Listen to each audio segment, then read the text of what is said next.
목사님 아까 밖에서 이렇게 뵀는데 저를 딱 보시더니 약간 실망하는 표정. 책으로 본 저자와 실물로 본 저자가 아마 달라서 그러지 않았을까 생각이 듭니다. 그러나 저는 모른 척하고 이제 설교를 하겠습니다. 오늘 살아있는 복음에 대한 내용인데요. 우리 옷의 단추를 첫 단추를 잘못 깨면 전체가 이상하게 꿰지잖아요. 그죠? 그리고 건축물의 시작인 기초를 잘못 놓으면 건물을 높이 올리거나 크게 확장할 수가 없게 됩니다. 모두 중요한 것들이죠. 그런데 복음은 바로 그 그리스도인의 출발점이자 기초라고 할 수 있습니다. 사람들은 이제 기초라 그러면 쉽다고 생각해요. 쉬운 게 기초라고 생각하거든요. 기초는 쉬운 게 아닙니다. 이 기초가 굉장히 하고 또 잘 세워져야 우리의 삶이라는 건축물도 그 위에 건강하게 세워질 수 있거든요. 그런데 오늘날 우리 한국 교회가 가지고 있는 이 복음이라는 이해, 또 복음이라는 그 기초가 굉장히 편협하게 설정돼 있습니다. 그 기초가 놓여 있습니다. 그러니까 이 복음이 과연 우리의 모든 삶을 아우르고 또 아름답게 건축할 수 있는가 했을 때 이 복음이 너무나도 이 왜곡되거나 또 미약한 기초 위에 서 있기 때문에 우리의 삶이 굉장히 그리스도인들의 삶이 굉장히 허약하다는 것을 느끼고 있습니다. 이것은 아마 많은 신학자들, 의식 있는 목회자들이 느끼고 있는 그런 부분인 것 같아요. 아까 우리가 찬양 다 불렀잖아요. 우리가 예수님을 왕이라고 찬양해요. 왕이라고 찬양하잖아요. 그러면서 여러분이 그 왕되심을 어디에 초대했습니까? 내 삶에 어떻게 생각하세요? 그 찬양이 틀렸다는 얘기가 아닙니다. 저는 그 찬양에서도 우리 예수님은 온 우주의 왕이시거든요. 모든 것들의 왕이시거든요. 근데 우리가 이런 찬양 속에도 우리의 복음에 대한 선입견들이 여기 들어있다는 거죠. 예수님은 나의 삶의 주인이시지 모든 것의 왕, 온 우주의 왕, 우리 사회의 왕, 이렇게 우리가 생각하지 않는다는 거예요. 초대교회는 시저가 왕이 아니라 예수가 왕이라는 고백 때문에 순교를 당했거든요. 시저가 세상에 평화를 가져다 주는 왕이 아니에요. 그건 가짜 왕이야. 예수가 진짜 이 로마 제국 안에 진정한 왕국을 세우시는 정말 하나님이 보내신 왕이야. 이 믿음 때문에 그들은 순교를 당했습니다. 그들이 믿었던 우주적 왕으로서의 예수 그리스도의 모습과 또 우리가 믿는 예수님의 모습은 어떻게 다를까요? 오늘 그것들을 한번 같이 좀 여러분과 함께 진지한 얘기를 좀 해보려고 해요. 제가 보통 설교를 하면 A4지로 4장을 하거든요. 4장을 하면 이제 50분이 나오거든요. 근데 제가 이걸 이렇게 헤아려 보니까 10장이 나오더라고요. 10장. 그래서 좀 긴장이 됩니다. 여러분도 이제 긴장을 바짝 하고 저는 이제 설교 습관이 뭐냐 하면 여러분 잘 들으시면 진도가 빨리 나가요. 근데 집중이 안 되잖아요. 그러면은 헛소리를 자꾸 해요. 집중시키려고. 그러다 보면 길어져.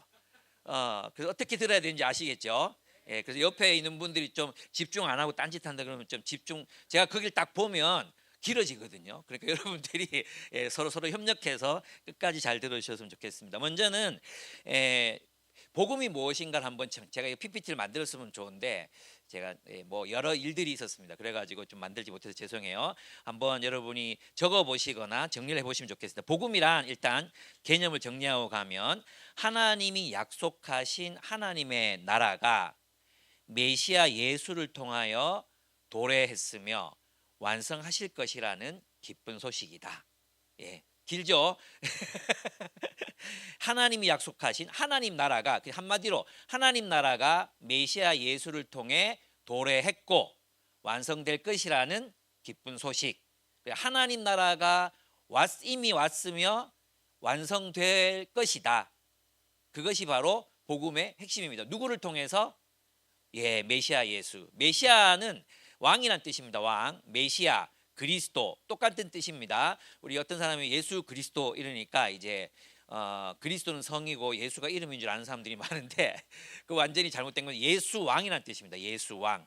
메시아는 히브리어, 그리스도는 헬라어. 둘 다 기름 부음 받은 자라는 뜻인데 왕이라는 의미를 가지고 있습니다. 그러니까 복음이란 이 땅에 하나님의 나라가 도래했다는 거. 오늘 본문에 보십시오. 그죠? 회개하라 천국이 가까이 왔느니라. 우리가 천국이 죽어야 간다고 생각하잖아요. 죽어야 간다고 생각하는데 천국이 가까이에 왔느니라고 설명하고 있습니다. 그리고 그 윗부분을 보면 여러분이 선지자 이사야를 통해 하신 말, 스불론 땅, 납달리 땅, 요단강 저편 해변길 이방의 갈릴리, 흑암에 앉은 백성, 이게 다 어디 나오는 성경이냐면 이사야서 9장에 나오는 거예요. 이사야서 9장을 한번 찾아보겠습니다. 우리 아내가 제가 설교할 때 손가락질 하지 말라 그랬는데 오늘 자꾸 손가락질이 나오네요. 미안합니다. 이사야서 한번 찾아볼까요? 이사야서, 네, 이사야서가 9장을 한번 보겠습니다. 이사야서 9장. 네, 그 1절부터 한번 제가 읽어볼게요. 네, 네, 예. 9장 1절. 전에 고통받던 자들에게는 흑암이 없으리로다. 옛적에는 여호와께서 스불론 땅과 납달리 땅이 멸시를 당하게 하셨더니 후에는 해변길과 요단 저쪽의 이방의 갈릴리를 영화롭게 하셨느니라. 흑암에 행하던 백성이 큰 빛을 보고 사망의 그늘질 땅에 거주하던 자에게 빛이 비추도다. 예수님께서 갈릴리 땅에서 사역을 시작하셨잖아요. 회개하라 천국이 가까운 이 사역을 시작하셨잖아요. 그것을 이제 마태는 이 이사야서 9장의 성취다라고 얘기하고 있는 거예요. 근데 앞부분만 보면 그래 예수님이 갈릴리에서 사역을 시작한다고 예언하셨지라고 생각되겠지만 뒤에 보면 어마어마한 얘기가 나오는 거예요. 이건 여러분이 폰에 있는 성경이라도 찾아서 꼭 읽으셔야 됩니다. 뒤에 가보겠습니다. 3절, 9장 3절. 주께서 이 나라를 창성하게 하시며 그 즐거움을 다하게 하셨으므로 추수하는 즐거움과 탈취물을 나눌 때의 즐거움 같이 그들이 주 앞에서 즐거워하오니 이는 그들이 무겁게 맨 멍에와 그들의 어깨의 채찍과 그 압제자의 막대기를 주께서 꺾으시되 미디안의 날과 같이 하셨음이니이다. 어지러이 싸우는 군인들의 신과 피 묻은 겉옷이 불에 섭같이 살라지리니 6절 7절 같이 읽어보겠습니다. 시작. 이는 한 아기가 우리에게 낳고 한 아들을 우리에게 주신 바 되었는데 그의 어깨에는 정사를 메었고 그의 이름은 기묘자라 모사라 전능하신 하나님이라 영존하시는 아버지라 평강의 왕이라 할 것임이라. 그 정사와 평강의 다함이 무궁하며 또 다윗의 왕좌와 그의 나라에 군림하여 그 나라를 굳게 세우고 지금 이후로 영원히 정의와 공의로 그것을 보존하실 것이라. 만군의 여호와의 열심히 이를 이루시리라. 아멘. 그러면 마태가 회개하라 천국이 가까이 왔느니라라고 얘기했을 때 그것은 누가 오셨다는 거예요? 왕이 오셨다는 거예요. 왕. 어떤 왕? 하나님이가 우리에게 낳고 하나님이신데 아기의 모습으로 오신 왕. 근데 그 아기잖아요. 사람이잖아요. 사람인데 누구라고 얘기합니까? 그의 어깨에는 정사를 메고 영어로 보면 거버먼트라고 되어 있어요. 거버먼트. 예. 그리고 또 뭐예요? 뒤에 가보면 그의 이름은 기묘자라 모사라 전능하신 하나님이라. 그리고 아기로 오셨는데 영존하시는 아버지라. 그러니까 여러분 왕이 왔잖아요. 왕이 왔고 그를 따르는 백성들이 있으면 뭐가 세워진 거예요? 왕국이 세워진 거예요. 왕국이. 그래서 하나님이 메시아 예수를 보내셨는데 하나님이 그 메시아를 통해서 그 정사와 평강의 더함이 무궁하며 다윗의 왕좌와 그의 나라에 군림하여 그 나라를 굳게 세우고 지금 이후로 영원히 정의와 공의로 그것을 보존하실 것이라. 예수께서 오셨고 회개하라 천국이 가까이 왔느니라. 그가 다스리신 나라가 하나님의 정의와 공의로 세워질 것이고 영원토록 그 권세가 이어질 것이다. 아멘. 바로 이것이 복음이라는 거예요. 이것이 복음이다. 우리를 다스리실 진정한 왕이 세상에 오셨다. 이 왕은 영존하신 아버지시여 전능하신 하나님이시다. 그리고 우리의 영원한 카운셀러 모사가 되시는 분이시다. 기묘자, 원더풀. 영어 성경에 원더풀이라고 되어 있어요. 기묘자가 무슨 뜻이냐 하면 범주를 정할 수 없는 거예요. 이것을 사람이라고 불러야 될지 신이라 불러야 될지 도무지 천사라고 불러야 될지 도무지 모르겠는 그게 기묘자예요. 기묘자. 그죠? 그러니까 천국은 이 세상으로 오는 것입니다. 예수와 함께 천국이 이미 도래했습니다. 예수의 통치 속에서 살아가는 사람들은 이 땅에서 천국을 사는 것입니다. 아멘. 예, 그러면 천국은 죽어서 경험하는 게 아니에요. 천국은 지금 여기에서 우리가 예수의 통치를 따라 그분의 말씀을 따라 살아가다 보면 그것이 천국이야. 그래서 천국은 있잖아요. 예수님의 통치 가운데 영원히 그분의 사랑의 계명을 따라 영원히 서로를 뜨겁게 사랑하는 영원한 공동체, 영원한 사랑의 공동체, 그것이 천국이다. 그리고 이 천국은 지금은 여러 가라지들의, 내일 얘기하겠지만 가라지들의 공격을 받아서 쇠약해지기도 하고 넘어지기도 하고 핍박을 당하기도 하지만, 그러나 이 천국은 반드시 하나님의 뜻대로 완성되어 간다. 그리고 주님이 재림하시는 날, 다시 오시는 그날에 이 천국은 찬연하게 그 원래의 빛을 발하며 이 세상의 그 모습을 드러낼 것이다. 그것이 우리가 믿는 믿음이라고 할 수 있습니다. 그래서 우리는 복음에 대한 오해를 좀 풀어야 합니다. 복음은 그냥 첫째, 죄사함에 갇힌 복음이 아닙니다. 우리는 있잖아요. 이제 복음을 생각하면 죄사함 여기에 딱 이렇게 갇혀 있는 경우가 많습니다. 이것은 복음에 대해 한국 교회가 가지고 있는 통속적인 믿음입니다. 예수님이 우리의 죄를 위해서 대속의 희생 제물이 되셨습니다. 십자가에 달려 우리의 죄를 위해 죽으셨습니다. 그러므로 모든 죄를 용서받은 우리는 어떤 죄를 지어도 천국에 들어갑니다. 그리스도인이라면 예수께서 우리 죄를 용서하기 위해 죽으셨음을 부인할 수 없습니다. 그러나 이러한 죄사함과 내세지향적 복음에는 지금 여기에서의 삶에 대한 윤리가 없어요.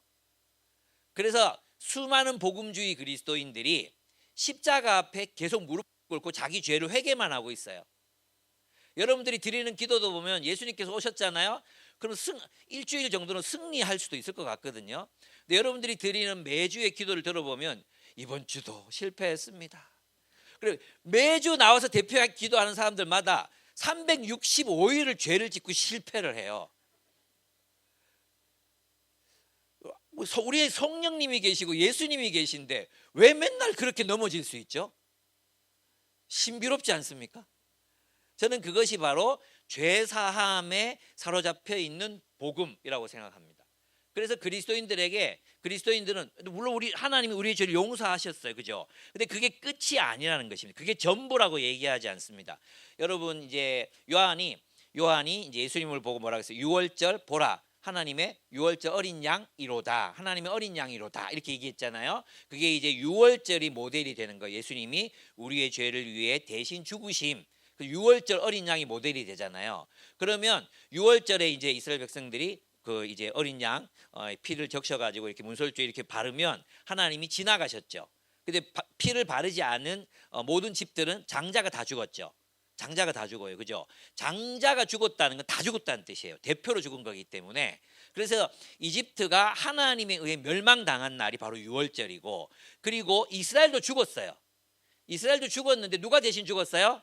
어린 양이 대신 죽은 거예요. 어린 양이. 원래 이스라엘도 이집트에서 다 죽어야 돼. 그러니까 이스라엘이 이집트에서 죽지 않으면 하나님 나라로 거듭날 수가 없어요. 이집트 백성, 이집트의 지배를 받는 백성으로서의 정체성을 가지고는 하나님 나라가 될 수 없거든요. 그래서 하나님이 다 죽이시는 거예요. 이스라엘도 그때 누구랑 같이 죽었어요?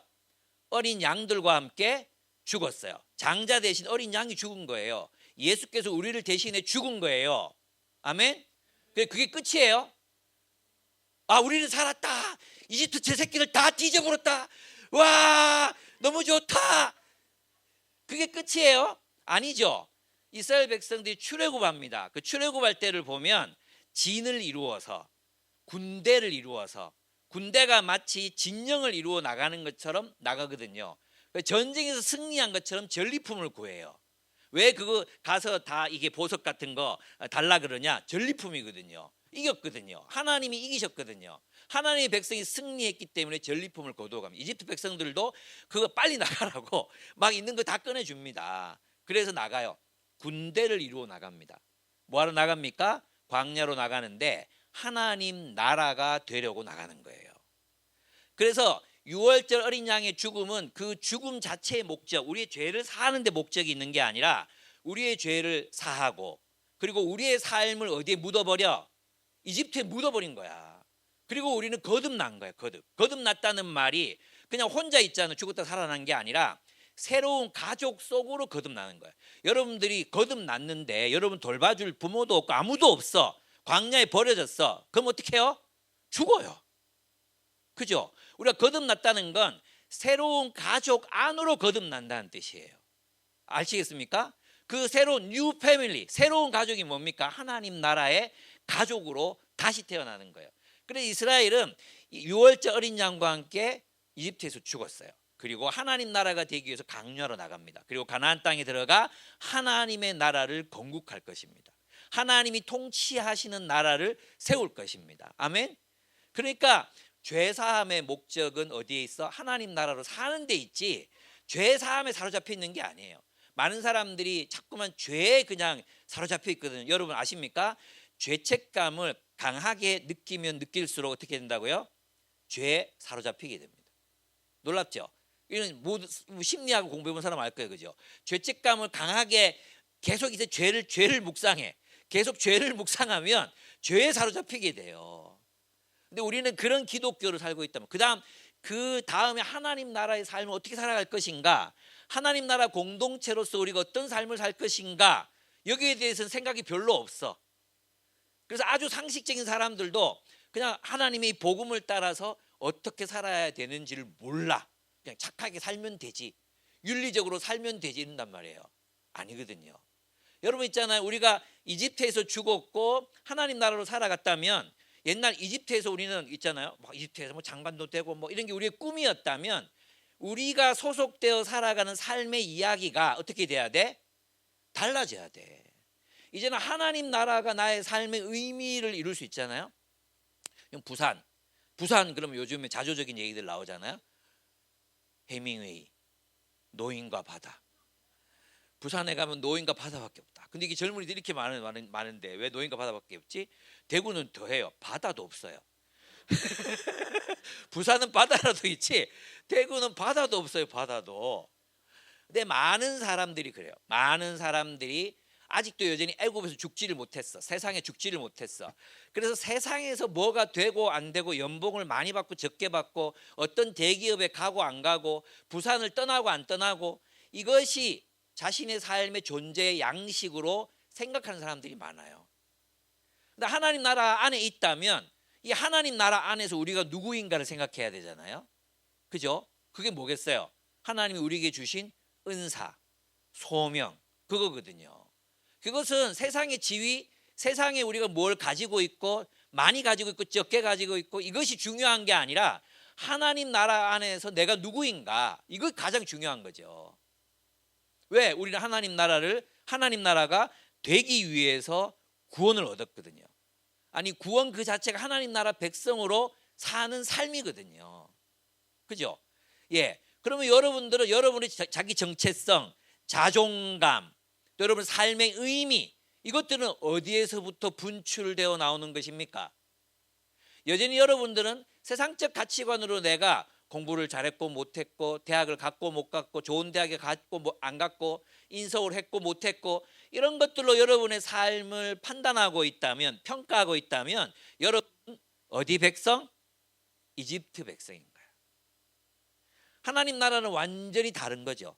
이집트 사람 눈에 보면 모세는 어떤 사람이에요? 실패한 왕자. 그죠? 혁명에 실패한 왕자. 도망자. 그죠? 네가 뭘 할 수 있겠어? 그럼 하나님 나라 관점에서 보면 정말 위대한 하나님 나라의 지도자. 여러분들은 하나님 나라 안에서 자신이 누구인지를 찾으셔야 합니다. 그것을 발견하지 못하면 여러분들은 계속해서 흔들릴 수밖에 없어요. 뭐 여러분이 이제 세상에서 우리는 자기를 자랑할 수 있는 모든 것들을 이제 다 잃어버리게 생겼어요. 뭐 때문에? AI 때문에. 그죠? AI 때문에 이제 여러분들은 미래를 장담할 수가 없잖아요. 그죠? 우리 대학생들 계시죠? 그래서 공부 안 하죠. 왜? 공부하면 뭐 하는데? 로봇이 다 할 건데. 그죠? AI가 다 할 건데. 그래서 여러분 확신이 없어. 공부한다고 이게 내 미래가 되겠나? 이런 생각을 하는 거지. 근데 그건 다 뭐예요? 세상적인 가치관 안에서 나를 보는 거야. 이젠 진짜 저는 여러분이 정말 간절히 원하는 게 뭐냐 하면, 나는 하나님 나라 안에서 나는 누구인가? 나는 힐러인가? 나는 누구를 치유하는 사람인가? 나는 누군가를 돌보는 사람인가? 나는 다스리는 사람인가? 나는 어떤 존재? 나는 어떤 악기로 창조되었을까? 내가 불러야 하는 악기는 어떤 악기일까? 나는 어떤 종류의 사람인가? 하나님이 나를 부르시고 나를 창조하신 본연의 나와 이 공동체 안에서 하나님 나를 필요로 하시는, 또 하나님 나라에서 내가 하나님 부르심 받은 그 부르심, 그것은 무엇인가? 그것은 있잖아요. 우리가 뭐 알바를 하든 뭐 기간제로 남아 있든 뭐 평생 동안 기간제만 하든 아니면 뭐 주유소 총잡이를 뭐 이렇게 이 주유소 저 주유소 다니면서 하든 이 직업은 안 없어질 것 같아요. 왜냐 아니지, 이제 개인이 그냥 셀프로 넣는구나. 예, 이거 다 달라졌네 이것도. 어쨌든 이 또 CU에서 로봇 쓰기에는 돈이 너무 많이 들잖아요. 그죠? 그러니까 이제 우리를 필요로 하겠죠.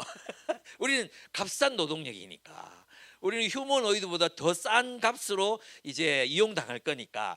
만약에 여러분들이 세상적인 가치관 속에서 나를 발견하면 우리는 한없이 무가치해질 수밖에 없어요.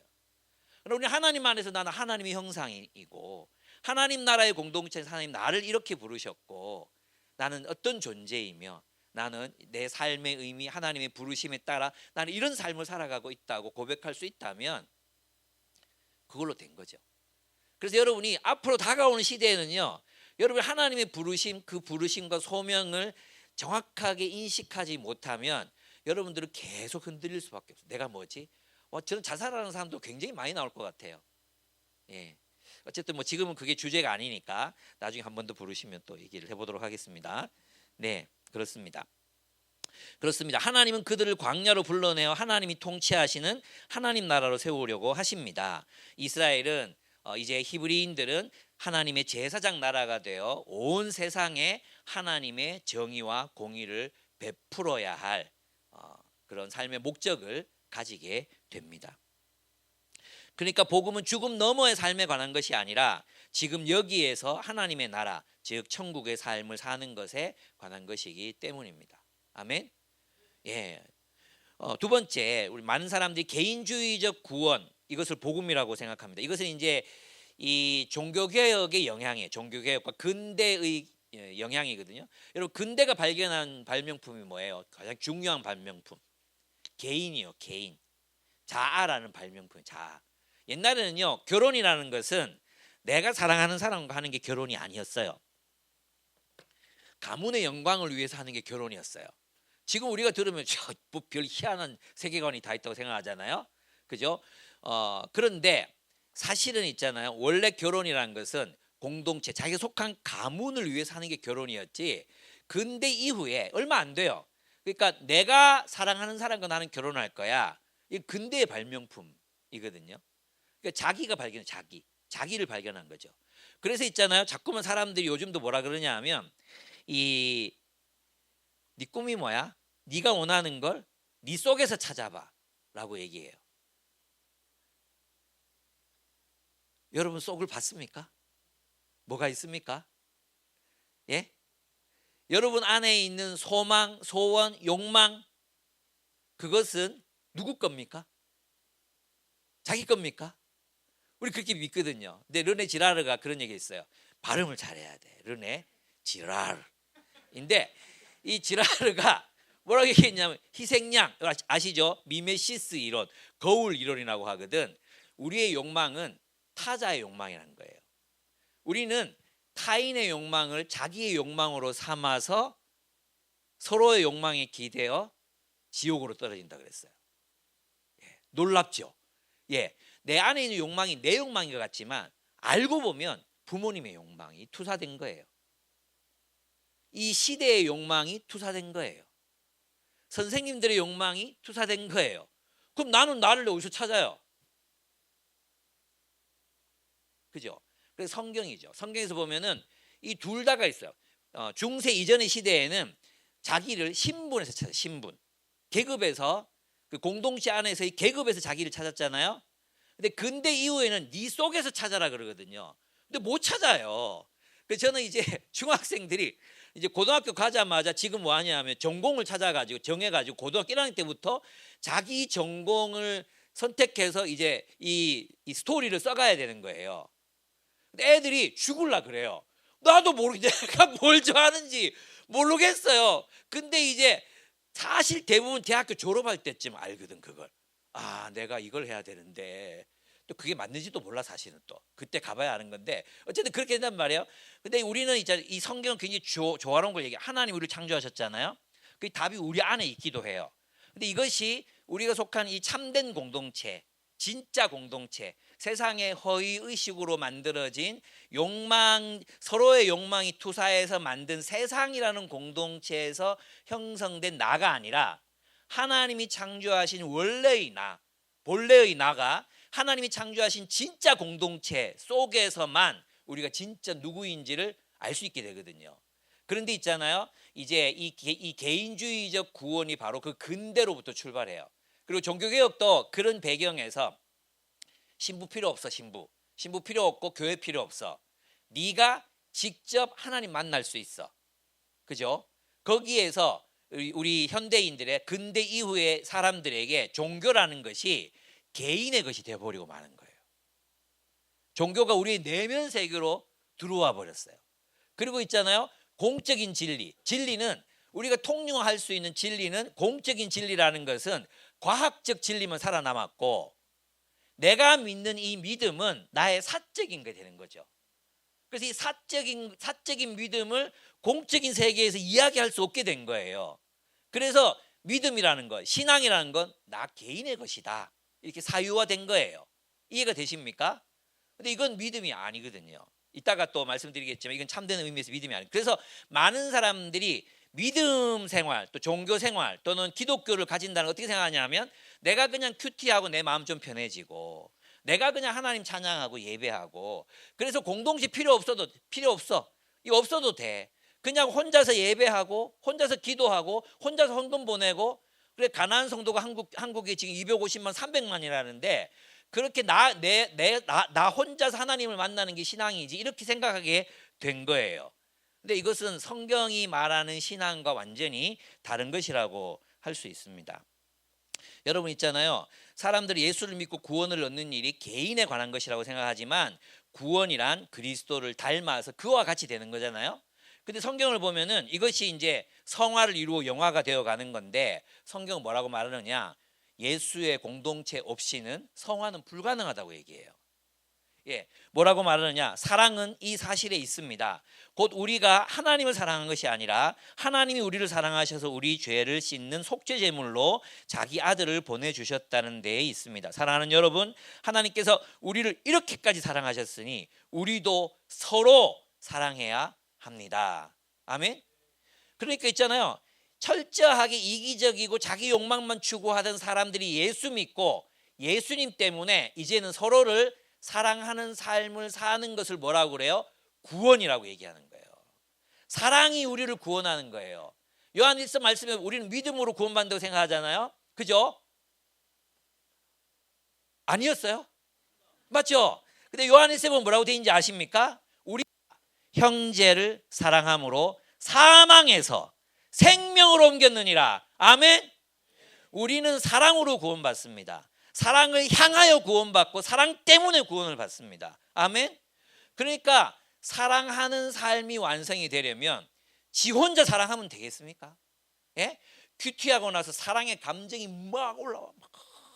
CCM 막 혼자 걷지 않을까 눈물 나. 막 혼자 걷지 않도 하나님 나와 함께 걸어주신다. 막 눈물 나.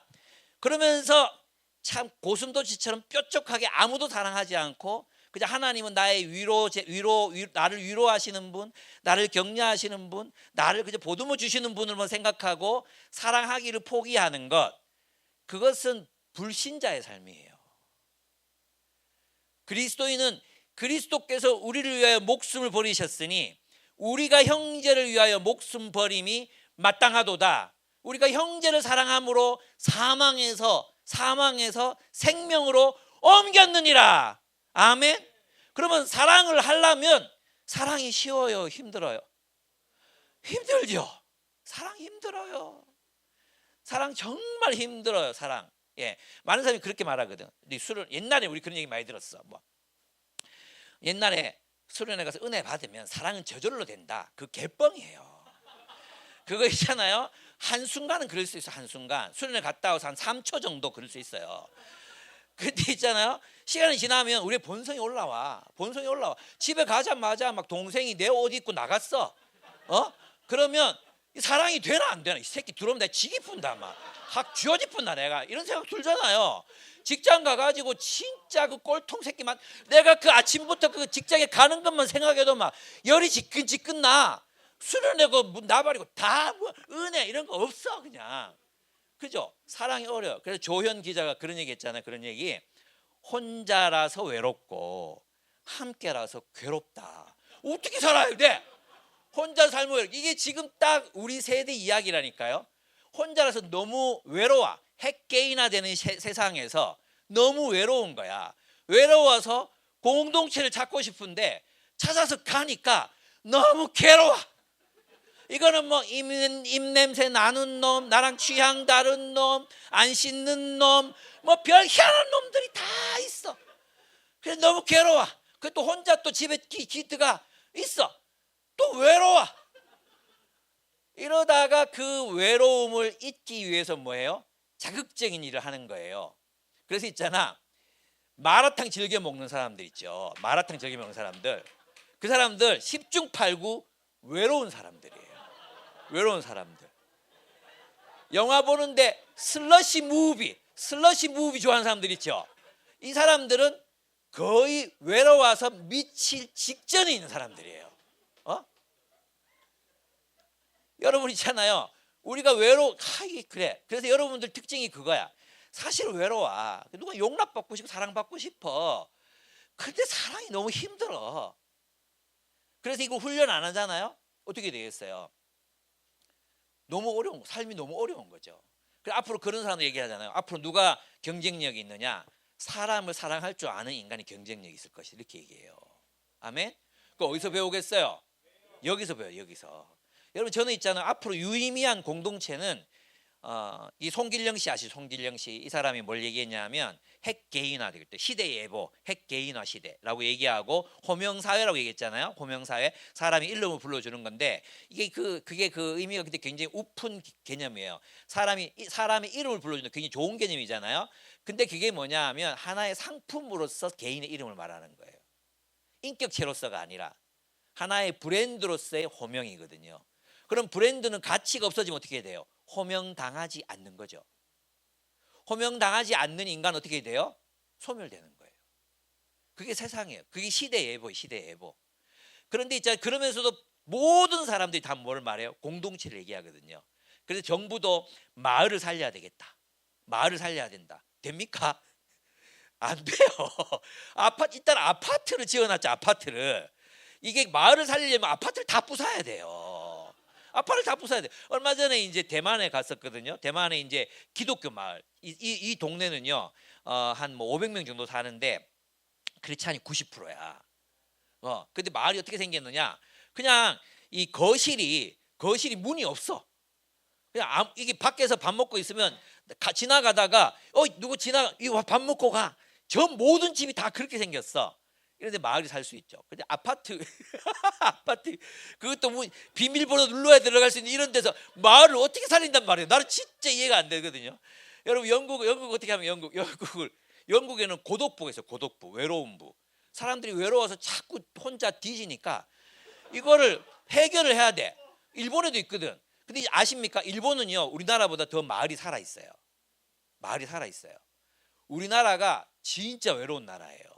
근데 있잖아. 이런데 지금 우리는 옛날에는 우리나라 불교 너무 많다고 복음만 된다고 이렇게 생각했잖아요. 불교는 걱정이 태산이에요. 지금 중될 놈이 없는 거예요. 중이 될 놈이 없어. 그리고 젊은이들이 우리도 마찬가지지만 절은 더 없어. 그래가지고 지금 불교가 저 산미종 천주교 뒤로 밀려났잖아요. 그죠? 불교가 10년 전, 20년 전만 해도 그렇게 안 왔어요. 우리도 이제 곧 그렇게 될 건데. 약간 슬프긴 해. 근데 있잖아. 여전히 공동체가 살아있는 곳이 교회예요. 예. 결혼식 가잖아요. 손님 제일 많은 데가 교회 사람들 결혼하는 데요. 장례식 가잖아요. 그래도 찬송 불러주고 사람 끝까지 앉아 있어주고 장례식 때 예수 믿는 친척들이 많아요. 교회가 이런 데인지 몰랐다.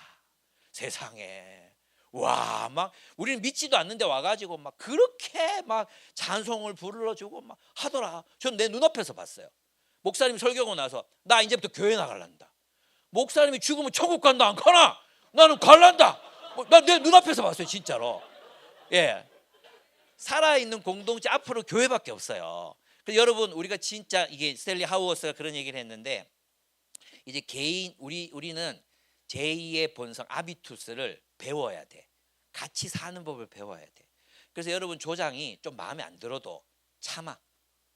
그리고 그 사람을 한번 사랑해봐. 넘어봐. 그래, 참 얼마나 고생이 많냐. 우리 왜 그런 거 있잖아요. 뭐 1시간 반 동안 지 혼자 떠들고 웃기고 웃기지도 않는데 웃기고 오늘 모임 너무 좋았지 이러는 인간들 있잖아요. 그런 인간들을 우리는 참아야 돼. 그리고 사랑할 줄 알아야 돼. 그리고 좀 연약한 친구들 사랑할 줄 알아. 나랑 좀 다르다고 밀어내지 마. 나랑 좀 다르고 취미도 다르고 그래 다 밀어내고 나면 결국은 네밖에 안 남아. 절대 그 행복하지 않아요. 그래서 결국은 행복할 수 있는 그게 뭐겠어요? 사랑하는 법을 배우는 거예요. 여러분 있잖아요. 큰일 났다 이거 진짜. 이제 한 장도 못 넘어갔는데 내가 적당하게 알아서 마칠게요. 예. 사랑하는 법을 배우는 게 정말로 중요하다. 그래서 사랑할 줄 알아야 돼. 사랑할 줄 있는 능력. 이거 그리스도인이 갖춰야 되거든. 예. 사랑할 줄 아는 능력. 이걸 갖춰야 돼. 이걸 배우시는 여러분들 되셨으면 좋겠어. 뭘 생각났다가 증발됐어요. 넘어가도록 하겠습니다. 그래서 개인주의적 구원과는 그런 의미에서 보면 사랑하라 하신 하나님의 명령에, 예수님의 명령에 맞지 않는 거죠. 그래서 보면 요한일서 4장 12절을 보면 어느 누구도 하나님을 본 적이 없습니다. 그러나 우리가 서로 사랑하면 하나님이 우리 안에 계시고, 예, 여기 순서로 보세요. 순서. 하나님이 우리 안에 계시면 우리가 서로 사랑하게 되고가 아니에요. 놀랍죠?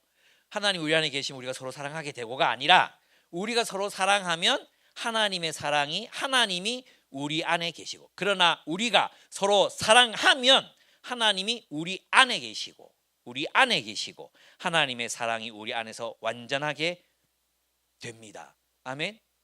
예, 여러분 인간은 언제 행복해지는지 아십니까? 사랑을 많이 받을 때 행복해지는 것 같죠. 근데 있잖아요, 놀랍게도 아니에요. 아이들이 부모가 애를 키울 때 애를 너무 사랑해. 그래가지고 애가 말하기도 전에 필요한 걸 다 채워줘. 그럼 이 애는 어떻게 자라는지 아십니까? 세상에서 제일 불행한 아이로 자라요. 왜? 감사할 줄 모르고요, 만족할 줄 모르고요, 기뻐할 줄 몰라요. 맞죠?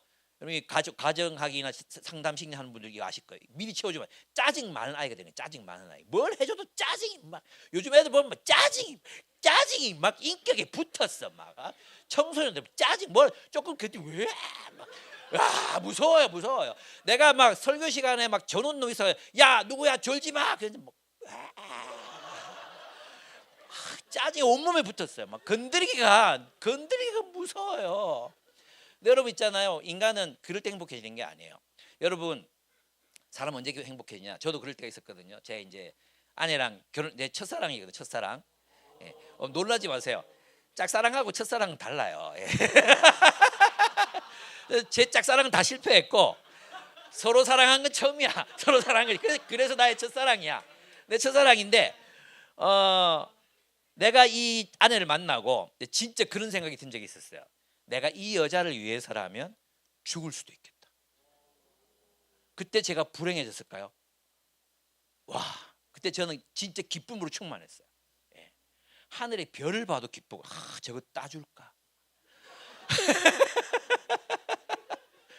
제가 월급의 절반을 털어서 코트를 사줬어요. 한 개도 안 아까워요. 한 개도.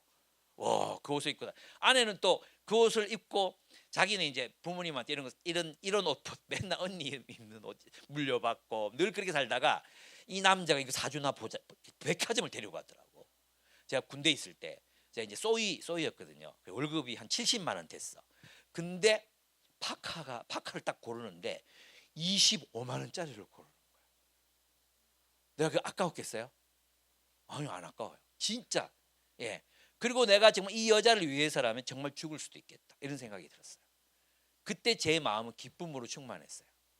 여러분, 어머니들이 아이를 사랑할 때 정말 이 아이, 여러분 진짜 막 엄마 아빠 속 새겼잖아요. 근데 그렇게 속을 새기는데도 여러분이 그렇게 좋대요. 엄마는 여러분 그냥 좋은 거예요. 왜? 사랑하기 때문에. 아멘. 여러분 이런 사랑 해봤어요? 내가 이 여자를 위해서 죽을 수도 있겠다, 이런 생각 해본 적 있는 사람? 이 쪼다들 진짜, 아이고, 니들 아직 멀었어. 니들 아직 멀었어. 그걸 해봐야 돼. 내가 이 여자를 위해서 죽을 수도 있겠다, 이걸 해봐야 돼. 그때 목사님이 무슨 말을 했는지 알게 될 거예요. 자녀를 낳아보면 돼. 내가 정말 우리 아들을 위해서 죽을 마음은 없어요. 근데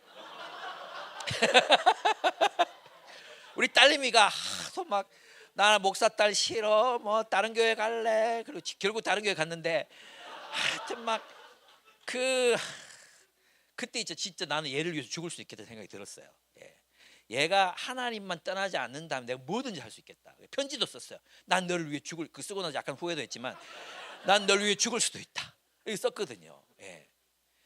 그게 구원이에요, 구원. 여러분 장발장이 조카를 위해서 막 헌신하잖아요. 그 나중에 장발장이 떠나죠. 근데 조카가 장발장을 찾아가지고 뭐라고 말해요? 왜 우리 곁을 떠나셨어요? 뭐 우리를 위해서 얼마나 고생하셨는데, 그리고 뭐 이제 우리의 효도를 받으면 사셔야죠, 이렇게 얘기하잖아요. 근데 장발장이 뭐라고 얘기하는지 아십니까? 아니, 나는 너를 사랑함으로 구원을 얻었다, 이렇게 말해요. 사랑이 우리를 구원하는 거예요. 우리가 사랑함으로 하나님이 우리 안에 계시고, 우리가 사랑할 때 하나님을 경험하고, 우리가 사랑할 때 그 사랑의 하나님이 이런 분이신가를 알게 돼요. 우리가 하나님을 모르는 이유는 사랑하지 않기 때문이에요. 손해보기 싫어서, 먼저 사랑하기 싫어서, 더 많이 사랑하기 싫어서 우리는 여전히 나를 보호하느라 그 나를 던지는 사랑을 하지 못하는 거죠. 우리가 이런 사랑을 배울 때 비로소 우리는 구원을 얻습니다. 에베소서는 더 나아가서 이렇게 말합니다. 우리는 사랑으로 진리를 말하고 살면서 모든 면에서 자라나서 머리가 되시는 그리스도에게까지 다다라야 합니다. 온몸은 머리이신 그리스도께 속해 있으며 몸에 갖추어져 있는 각 마디를 통하여 연결되고 결합됩니다. 각 지체가 맡은 분량대로 활동함을 따라 몸이 자라나며 사랑 안에서 몸이 건설됩니다. 아멘. 우리는 그리스도의 몸이 교회 공동체 안에서 서로 연결되어 서로를 섬기고 사랑 안에서 자라날 때 그리스도에게까지 다다를 수 있어요. 그리스도에게까지 다다르는 게 뭐예요? 구원이에요, 구원. 예, 그죠? 영화롭게 되는 것, 영광스럽게 되는 것, 영화롭게 하셨느니라. 과거형으로 쓰인 것은 너무나도 확실한 일이기 때문에 어떻게 할 때? 우리가 그리스도 안에 서로 연결되어 있을 때. 교회는 공동체고 교회는 몸이라는 것입니다. 우리는 서로의 지체라는 것입니다. 우리는 이 공동체 안에서 하나님의 나라를 경험하도록 하나님께서 계획하셨습니다. 세 번째, 많은 사람이 명제적 진리로서의 복음을 이해합니다. 그래서 사형리나 백지전도와 같은 방식에서 이렇게 나타나는 문제가 그것입니다. 예수 믿으면 구원을 얻는다는 진술, 그 진술에 동의하는 것. 나 예수 믿어요, 나 구원받을 수 있죠, 체크. 이 진술로 구원받는 게 아니에요. 여러분 있잖아요. 이것도 근대의 영향력인데 이게 뭐냐 하면 아까 얘기했죠. 과학적 진리, 명제적 진리. 이 명제적 진리가 공공의 진리가 됐다 했잖아요. 그죠? 그래가지고 과학적 진리가 아닌 것을 믿는 것을 믿음이라고 설명하기 시작했어요, 사람들이. 그러니까 이걸 보고 틈새의 신이라고 부르요. 틈새의 신. 들어봤죠? 틈새의 신. 제 책에 나오는 건데 읽었다 카도만 안 읽었구만. 그 틈새의 신이라는 얘기가 나온단 말이에요. 틈새의 신. 그게 뭐냐 하면 과학적으로 증명되지 않았으니까 믿음으로 믿는 거지. 신념. 내가 그냥 믿는 거야. 근데 그게 과학적으로 또 밝혀지면 틈새의 신들 자꾸 쫓겨나는 거죠. 그죠? 그래서 안 믿어지는 거니까 믿음이 필요한 거야. 합리적 설명으로 설명이 안 되니까 믿음이 필요한 거야라고 사람들이 믿음을 그렇게 생각해요. 그러나 성경이 말하는 믿음은 그 믿음이 아니에요. 성경이 말하는 믿음 피스티스가 뭔지 아십니까? 명제적 진리가 아니라 어떤 한 인격을 신뢰해서 충성하고 헌신하는 거예요. 그래서 피스티스를 번역하면 있잖아요. 어떨 때는 신실함이라고 번역해요. 어떨 때는 신뢰라고 번역해요. 어떨 때는 믿음이라고 번역해요. 그러니까 이 피스티스와 근대가 말하는 믿음하고는 완전히 다른 거예요. 그래서 우리는 명제적 진리를 믿는 믿음으로 구원을 얻는 게 아니라 예수의 인격과 예수에 대한 충성과 예수에 대한 신뢰. 어떤 신뢰겠어요? 예수가 메시아다. 예수가 하나님의 나라를 세상에 가지고 왔고 예수를 통해서 하나님의 나라가 세상에 세워지고 온 세상이 하나님의 나라로 변화될 것이다. 아멘. 그것을 신뢰하는 것, 그것을 믿기 때문에 그와 함께 동역하는 것, 그의 전우가 되는 것, 그의 부르심에 응답하는 것, 그 자리를 지키는 것, 이게 피스티스인 거. 피스티스. 그래서 저는 피스티스를 우리나라 말로 딱 잘 번역하려면 의리예요. 의리. 의리 아십니까? 의리. 그리스도인은 의리로 구원을 얻는다. 아멘. 명제적 진리를 믿는 믿음이 아니라 의리. 누구에 대한 의리? 예수에 대한 의리. 하나님 나라에 대한 의리. 그 신실함. 그것으로 구원을 얻는 거예요. 아멘. 예. 그러니까 있잖아요. 우리는 그 명제적 진리. 요 백지 전도라고 알죠? 부산에 있는데 그 교회 피움 모교에 있어요. 예. 얘기하지 마세요. 거기 백지 전도. 여기 예수 믿으면 여기 구원받고 천국 가고요. 행복해져요. 예수 안 믿으면 불행해지고 나중에 지옥 가요. 어디에 체크하시겠습니까? 예수 믿겠습니다. 당신은 구원을 얻었습니다. 노. 절대로 구원 얻을 수 없어요. 왜냐하면 믿음은 피스티스. 그것은 의리이기 때문이에요. 신실함. 여러분 있잖아요. 그래서 예수님 제자를 부르시잖아요. 제자를 왜 부르셨겠어요? 심심하니까 12명 데리고 다니면서 뭐 놀라고 12명이 그래도 12명 정도 있어야 뭐 풋살도 하고 할 거 아니에요. 그래서 12명 데리고 다닌 거예요? 절대 아니잖아요.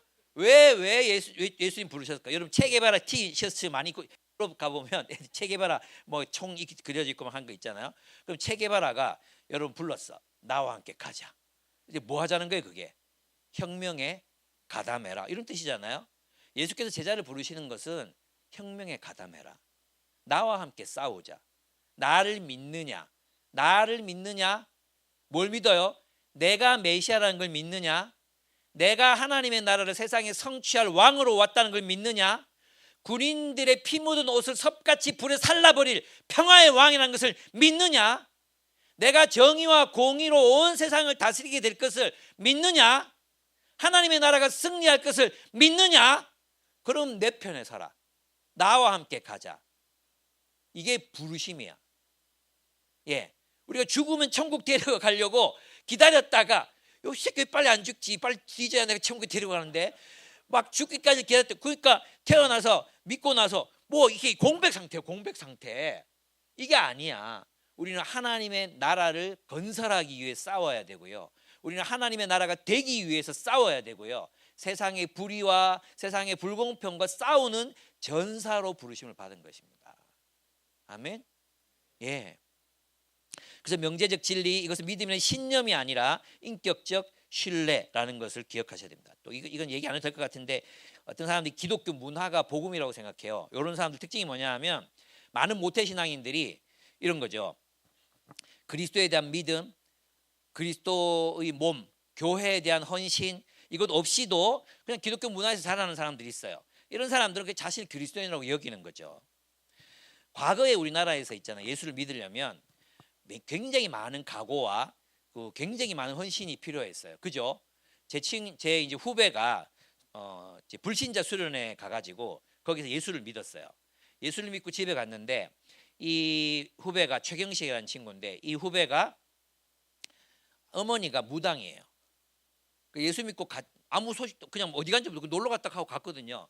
그런데 문에 딱 들어오는데 어머니가 칼을 들고 죽여버린다고 막 뛰어나. 어디서 예수 믿고 와가지고 무섭죠. 그래 걔가 와 어떻게 됐겠어요? 목사 됐어요. 걔가 목사 됐어요. 그리고 집에 쫓겨났어요. 그날로 집에 쫓겨났어요. 제가 아는 제자들 교회 문태호 목사님, 이분도 예수 믿고 집에서 쫓겨났어요. 교회에서 살았어요. 그래서 교회에서. 옛날에 이랬어요. 근데 요즘은 어떻습니까? 기독교 가정에서 태어나서 기독교로 사는 거예요. 찬양 집회 좋아하고 뭐 워십할 때 보면 진짜 세상에서 제일 막 기쁘게 찬양하고 막 그래. 그래서 이건 진짜 나 친구가 목격한 건데요. 찬양 집회를 마치 서울에서 우리 우리 부산 대구는 안 그래. 이제 서울 애들이 문제예요. 이 찬양 집회를 마치고 지하철을 타고 한 커플이 와 되게 기쁜 모습으로 막 지하철을 탔더래요. 그래가지고 대화가 듣고 싶어서 들은 게 아니고 그냥 들려서 들려 이런 얘기는 좀 조용히 해야 되는데 그 충격이 아빠 오빠 오늘 찬양 집회 너무 좋았지. 아 진짜 좋더라. 근데 오빠 우리 부모님 우리 동거하는 거 아셔? 아니 모르셔. 우리 부모님 보수적이어서 알면 큰일 나. 이게 바로 문화적 기독교예요. 예수님의 주되심이 전혀 작동하지 않는. 예수님의 주되심이 우리의 이성교제와 우리의 결혼과 우리의 장래와 우리의 직장 이 모든 걸 다 통치하셔야 되는데 그죠? 그냥 찬양할 때만 하나님인 거야. 찬양할 때만 예수님인 거야. 찬양할 때만 예수가 왕인 거야. 이걸 문화적 기독교라 그래. 이것을 복음이라고 생각하시면 안 됩니다. 또 복음과 기독교 문화를 동일시하는 또 다른 오해가 있는데요. 이건 뭐냐 하면 어떤 종류의 정치 체제를 동일시하는 거예요. 그러니까 그냥 단도직입적으로 자본주의는 기독교, 공산주의 사회주의는 반기독교라고 생각해요. 여러분 자본주의가 얼마나 반기독교인지 아십니까? 예, 자본주의는 만몬을 우상으로 섬기라고 떠미는 종교가 자본주의예요. 그죠? 기독교가 자본주의가 만든 게 아니고요. 다 기독교 문명에서 사회주의, 공산주의가 나왔어요. 동의가 안 되십니까? 근데 많은 사람들이 자본주의는 기독교, 자본주의를 지켜야 돼. 지금은 진짜 공산주의는 없어요. 북한도 공산주의 포기에 있어요. 북한은 그냥 일당 독재 체제예요. 그리고 경제가 돌아가는 건 공산주의로 해결을 못했기 때문에 장마당을 살려준 거예요. 그리고 평양은 있잖아요. 뇌물 안 받으면 살 수가 없는 도시가 돼버렸어요. 이 군인들이 뇌물로 살아가요. 배급이 안 되잖아요. 배급이. 그래서 장마당에서 들어온 뇌물로 살아가는 도시가 평양이 돼버렸어요. 저는 정말 참 안타깝죠. 어떻게 하나님이 좀 해방을 시켜주셔야 되는데 참 안타깝습니다. 그렇습니다. 그래서 있잖아요. 한국을 공산주의 사회주의 세상으로 만들 음모를 허용해서는 안 되고 자본주의 체제를 지켜야 된다. 저는 이제 그렇게 생각하죠. 자본주의가 공산주의보다 훨씬 나으니까 많은 사람들이 제가 이렇게 자본주의를 비판하면 목사님 공산주의자세요? 저 공산주의자 아니에요. 저는 복음주의자예요. 왜 복음주의자 보고 자꾸 그런 얘기 하는지 모르겠어요.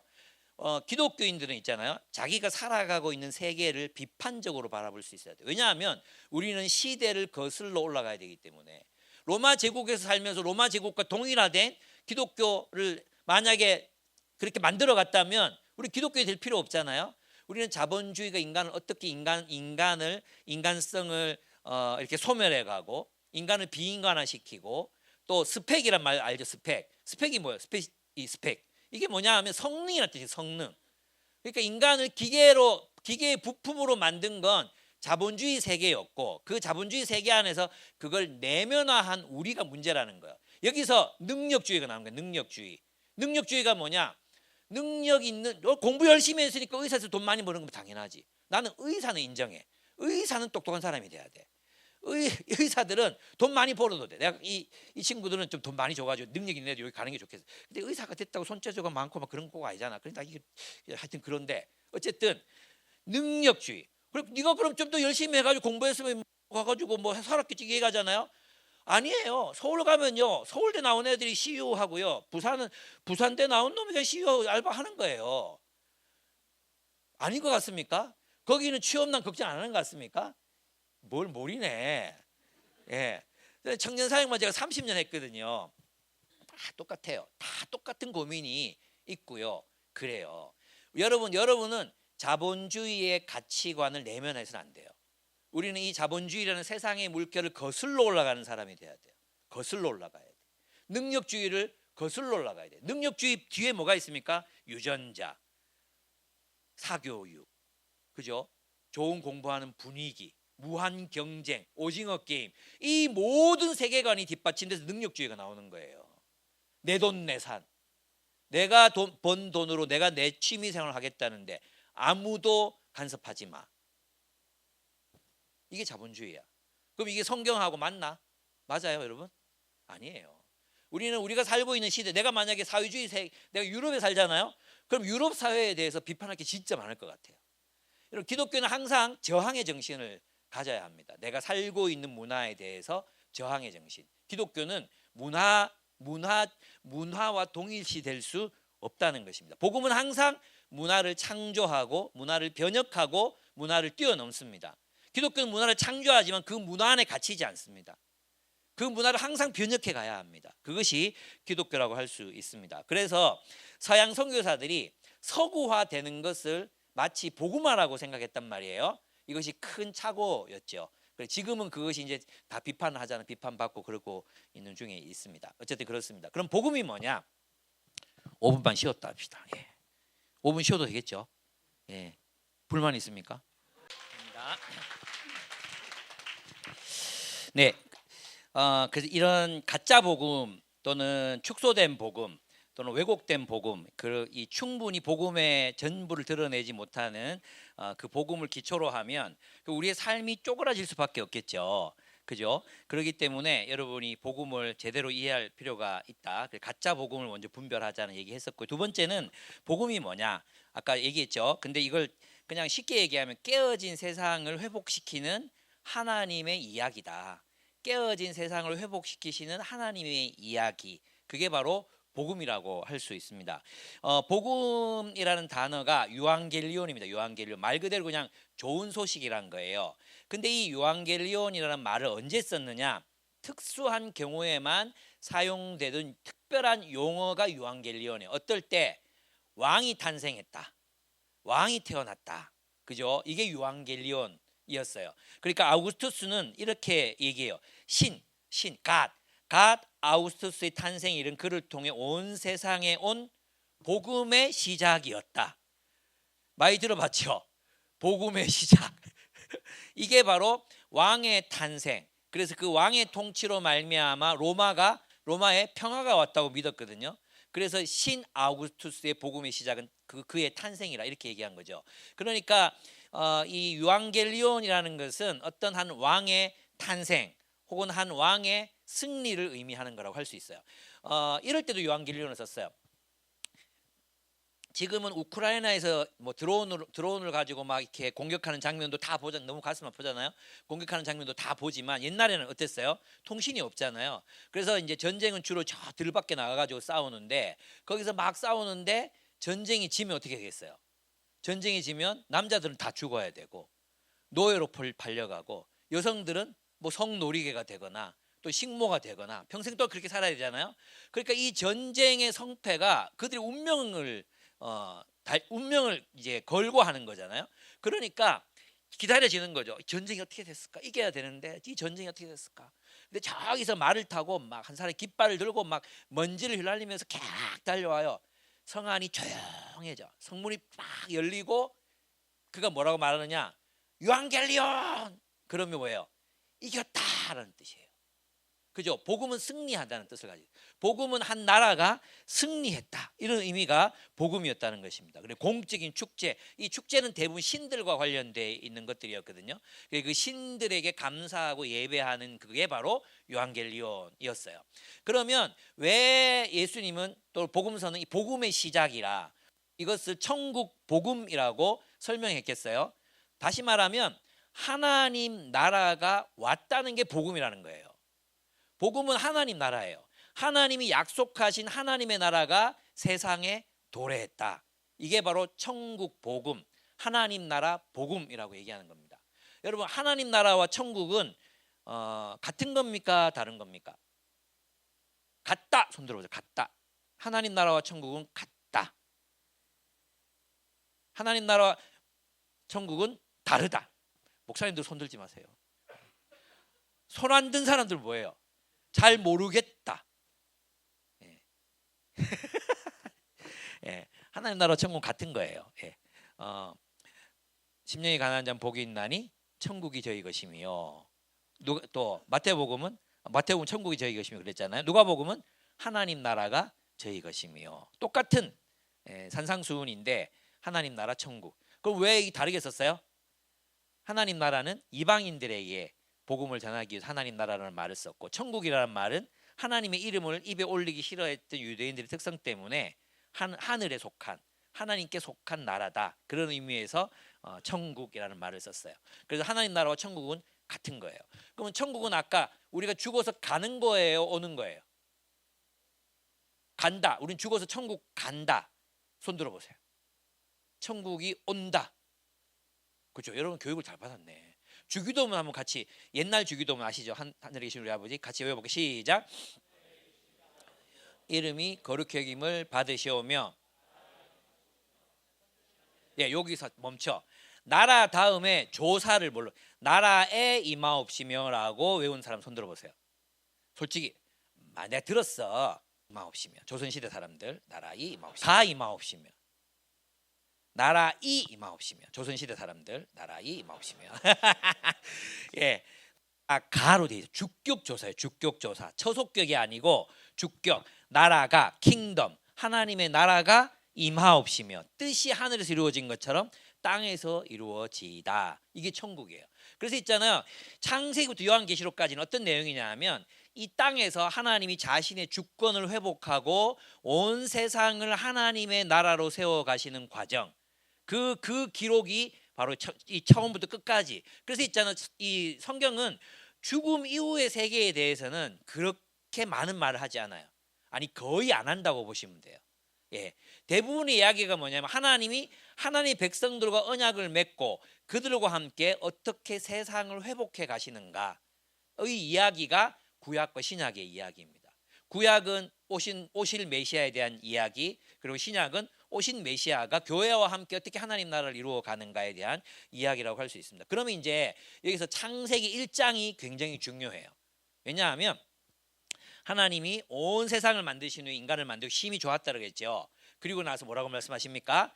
생육하고 번성하여 땅에 충만하라. 땅을 다스리라 그랬죠. 근데 이 많은 어떤 분들은 이 명령 때문에 인간이 지구를 파괴하게 됐다. 뭐 이렇게 또 많이 얘기하고 환경 문제가 기독교 세계관으로부터 생겨났다. 많이 들어보셨죠? 이런 오명이에요, 오명. 이건 뭐냐 하면 생육하고 번성하라 땅에 충만하라 땅을 다스리라는 말은 타락하기 전에 인류에게 또 타락한 이후에도 하나님의 백성들에게 주신 명령이지 세상 사람들에게 주신 명령이 아니에요. 무슨 말이냐 하면 하나님 나라의 백성들이 생육하고 번성해서 땅을 하나님의 뜻대로 다스리라는 뜻이에요. 하나님의 뜻대로 통치하라. 그래서 그게 아담, 다윗 왕 세세토록 왕노릇하리로다. 그 왕노릇의 원형이 아담에게 있거든요. 아담. 그래서 아담은 왕인데 어떤 왕이냐? 하나님의 통치권을 이어받아서 하나님의 창조를 계승해야 되는 존재로서의 아담인 거예요. 여러분 신의 형상이라는 건 어떤 뜻이냐 하면 여러분 그 어떤 왕들이 있잖아요. 고대에 왕들이 자기 나라를 이제 땅의 경계를 할 때 여기는 어떤 놈이 다스리는 땅이야, 어떤 왕이 다스리는 땅이야라는 걸 표시할 때 왕의 형상을 따라 석상을 세웠거든요. 그죠? 그러면 인간이 하나님의 형상이라는 것이 고대 근동에서 어떻게 느껴졌겠어요? 이들이 신을 대신해 다스리는 존재. 무슨 말인지 아시겠죠? 신의 형상. 그러니까 하나님께서 왜 인간에 이런 명령을 주시냐? 하나님의 창조를 계승하라는 거예요. 이게 기독교인의 세계관의 기초예요. 뭐냐 하면 우리의 사명은 단순히 사람들을 전도하고 영혼 구원하는 데만 있는 게 아니라 하나님의 창조를 계승해서 하나님이 생육하고 번성하라 땅에 충만하라고 하신 명령을 이어가는 것, 하나님의 뜻대로 문화를 발전시키는 것, 하나님의 뜻대로 예술을 만들고 하나님의 뜻대로 영화를 찍고 하나님의 뜻대로 문학을 창조해내고 하나님의 뜻대로 악기를 만들고 하나님의 뜻대로 학문을 연구하고 하나님의 뜻대로 농사를 짓고 하나님의 뜻대로 정치하고 하나님의 뜻대로 경제생활을 하는 그런 하나님이 통치하시는 세상을 만들어라. 하나님이 그들을 에덴 동산에 두시고 땅에 충만하라 했던 것은 온 세상을 에덴과 같이 만들어 가라. 그래서 이것은 새로운 질서, 새로운 문화를 창조하라는 하나님의 명령이셨던 거죠. 그러니까 우리의 삶은 단순히 교회 안에 머물러 있는 삶이 아니라 교회는 뭐냐? 온 우주를 포괄하는 하나님의 공동체라는 거예요. 무슨 말인지 아시겠죠? 교회는 그래서 있잖아요. 하나님이 그래서 여러분 그 나의 아저씨 알죠? 나의 아저씨 그 작가가 박혜영이에요. 박혜영. 아시죠? 이 박혜영 작가가 나의 아저씨의 그 술집 있잖아요. 술집. 첫사랑 기다리는 여자가 하는 거기에 이 친구들이 모여가지고 뭐 은퇴한 사람, 실패한 사람, 뭐 다 모이잖아요. 거기에 또 누구지? 아이유도 거기 가가지고 이제 회복되어 가잖아요. 그게 뭔지 아십니까? 교회예요, 교회. 그 술집이 교회라니까. 박혜영 씨가 이 나의 아저씨를 쓸 때 성경을 참조해서 썼어요. 어떤 작품 한 세 가지 정도가 있는데 이거 있고 그 다음에 그거 있잖아요. 그 뭐지? 나의 해방일지. 나의 해방일지. 그건 전도서예요, 전도서. 제일 마지막 대사 소름 돋지 않습니까? 나는 사랑으로 충만해. 사랑으로 충만하기 때문에 행복해. 내 안에 사랑이 가득해. 다 외울 수는 없지만, 예, 이런 일을 하라고 우리를 부르신 거예요. 나태주, 오래 보아야 예쁘다. 뭐 이런 거 있잖아요. 나태주 시인. 모릅니까 나태주가 누군지? 예? 예, 그런 시를 쓰라고 하는 우리를 부르신 거예요. 바하 같은 음악을 창조하라고 우리를 부르신 거예요. 아멘. 그래서 우리는 하나님의 뜻 안에서 생육하고 번성해야 책임이 있는 거야. 근데 인간이 죄를 지었잖아요. 죄를 짓고 인간이 어떻게 하나님 자기 스스로 왕이 되고, 그래서 노아 시대에 보면 인류 사회가 어떻게 변하고 맙니까? 탐욕과 폭력의 세계로 변하고 말죠. 거기 보면 하나님의 아들들이 사람의 딸들을 취하여 아내를 삼으니 이렇게 돼 있잖아요. 그러면 뭐 천사들이 내려와 가지고 뭐 어떻게 했다는 말인가? 그게 아니에요. 하나님의 아들들이란 뭐냐면 당대의 권력자들을 말해요. 고대에서는 황제, 왕족들이 신의 아들들이었거든. 신이었거든. 무슨 말인지 알죠? 고대 그리스 로마 신화만 봐도 거기 보면 신과 인간이 결혼해 가지고 사람들 막 낳잖아요. 그런 것처럼 권력자들, 그 권력자들의 아들들이 사람의 딸들의 아름다움을 보고 성폭행했다는 뜻이에요. 취하다는 말이 강제로 취하다는 뜻이에요. 그러니까 권력자들이 남의 아내, 남의 딸, 뭐 남의 어머니 할 것 없이 자기 욕망이 가는 대로 사람들을 취했다는 거예요. 그러니까 이게 뭐예요? 끝판왕이지. 폭력의 끝판왕. 그래서 보면 노아 홍수 때 사람들의 포악함, 폭력이 하늘에 닿았어. 그래서 하나님께서 그들을 물로 후회하시고 물로 심판하시겠다고 결단하시게 되는 거예요. 근데 그때도 노아를 부르시잖아요. 노아에게 하나님이 아담에게 하셨던 명령을 똑같이 하세요. 뭔지 아십니까? 생육하고 번성하라, 땅에 충만하라. 아멘. 그래서 여러분들은 그래서 우리는 누구냐? 이 결론부터 말하면 있잖아요. 우리는 하나님의 진리를 따라 하나님 나라의 새로운 질서를 창조해내는 사람들이어야 돼. 그래서 여러분의 일상, 여러분들의 일상이 하나님의 말씀을 따라 여러분의 집, 여러분의 요리, 여러분의 가정생활, 여러분의 모든 관계, 여러분이 살아가는 삶, 이 모든 것들이 하나님의 말씀, 하나님의 진리를 따라 새로운 창조가 일어나야 돼. 그죠?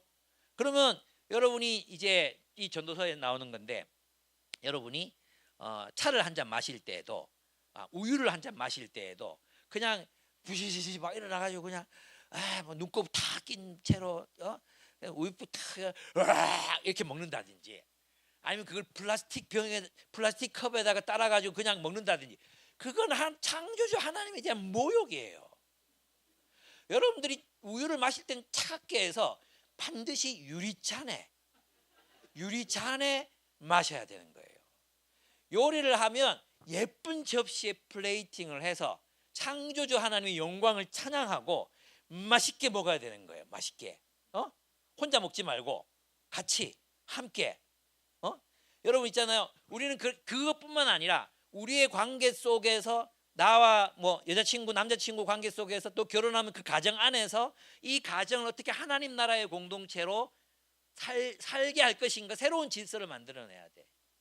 함께 말씀을 나누고 속 깊은 이야기를 하고 서로 위로하고 이런 새로운 공동체를 만들어 가야 돼. 그게 바로 하나님의 창조 사역이라는 거예요. 여러분의 직장, 이 정치, 여러분 정치와 그리스도인 상관없는 것 같죠? 아니에요, 여러분. 이 정치가 뭐냐 하면 우리는 누구의 통치를 받는 사람이에요? 하나님의 통치를 받는 사람이잖아요. 그래서 여러분들은 세상에 나가서 직장 생활을 할 때도 누가 사장이야? 하나님이 사장이야, 하나님이. 그래서 하나님의 통치에 순종하는 사람이지, 그죠? 그런 의미에서 우리는 사람에게 복종하지 않는 사람이지. 쏘갔잖아. 사람에게 복종하지 않으면 하나님한테 복종을 해야 되잖아. 그죠? 여기까지. 여러분 어떻습니까? 직장 생활에서 누구에게 충성합니까? 하나님의 뜻에 따라 살아가야 돼. 하나님의 뜻. 그래서 있잖아. 진리가 아니고 정의가 아니야. 어떻게 해야 돼요? 나는 하나님의 뜻대로 안 한다고 말할 수 있어야 돼. 하나님의 뜻이면 열심히 해야 돼. 하나님이 여러분 직장에 보낸 이유는 뭐예요?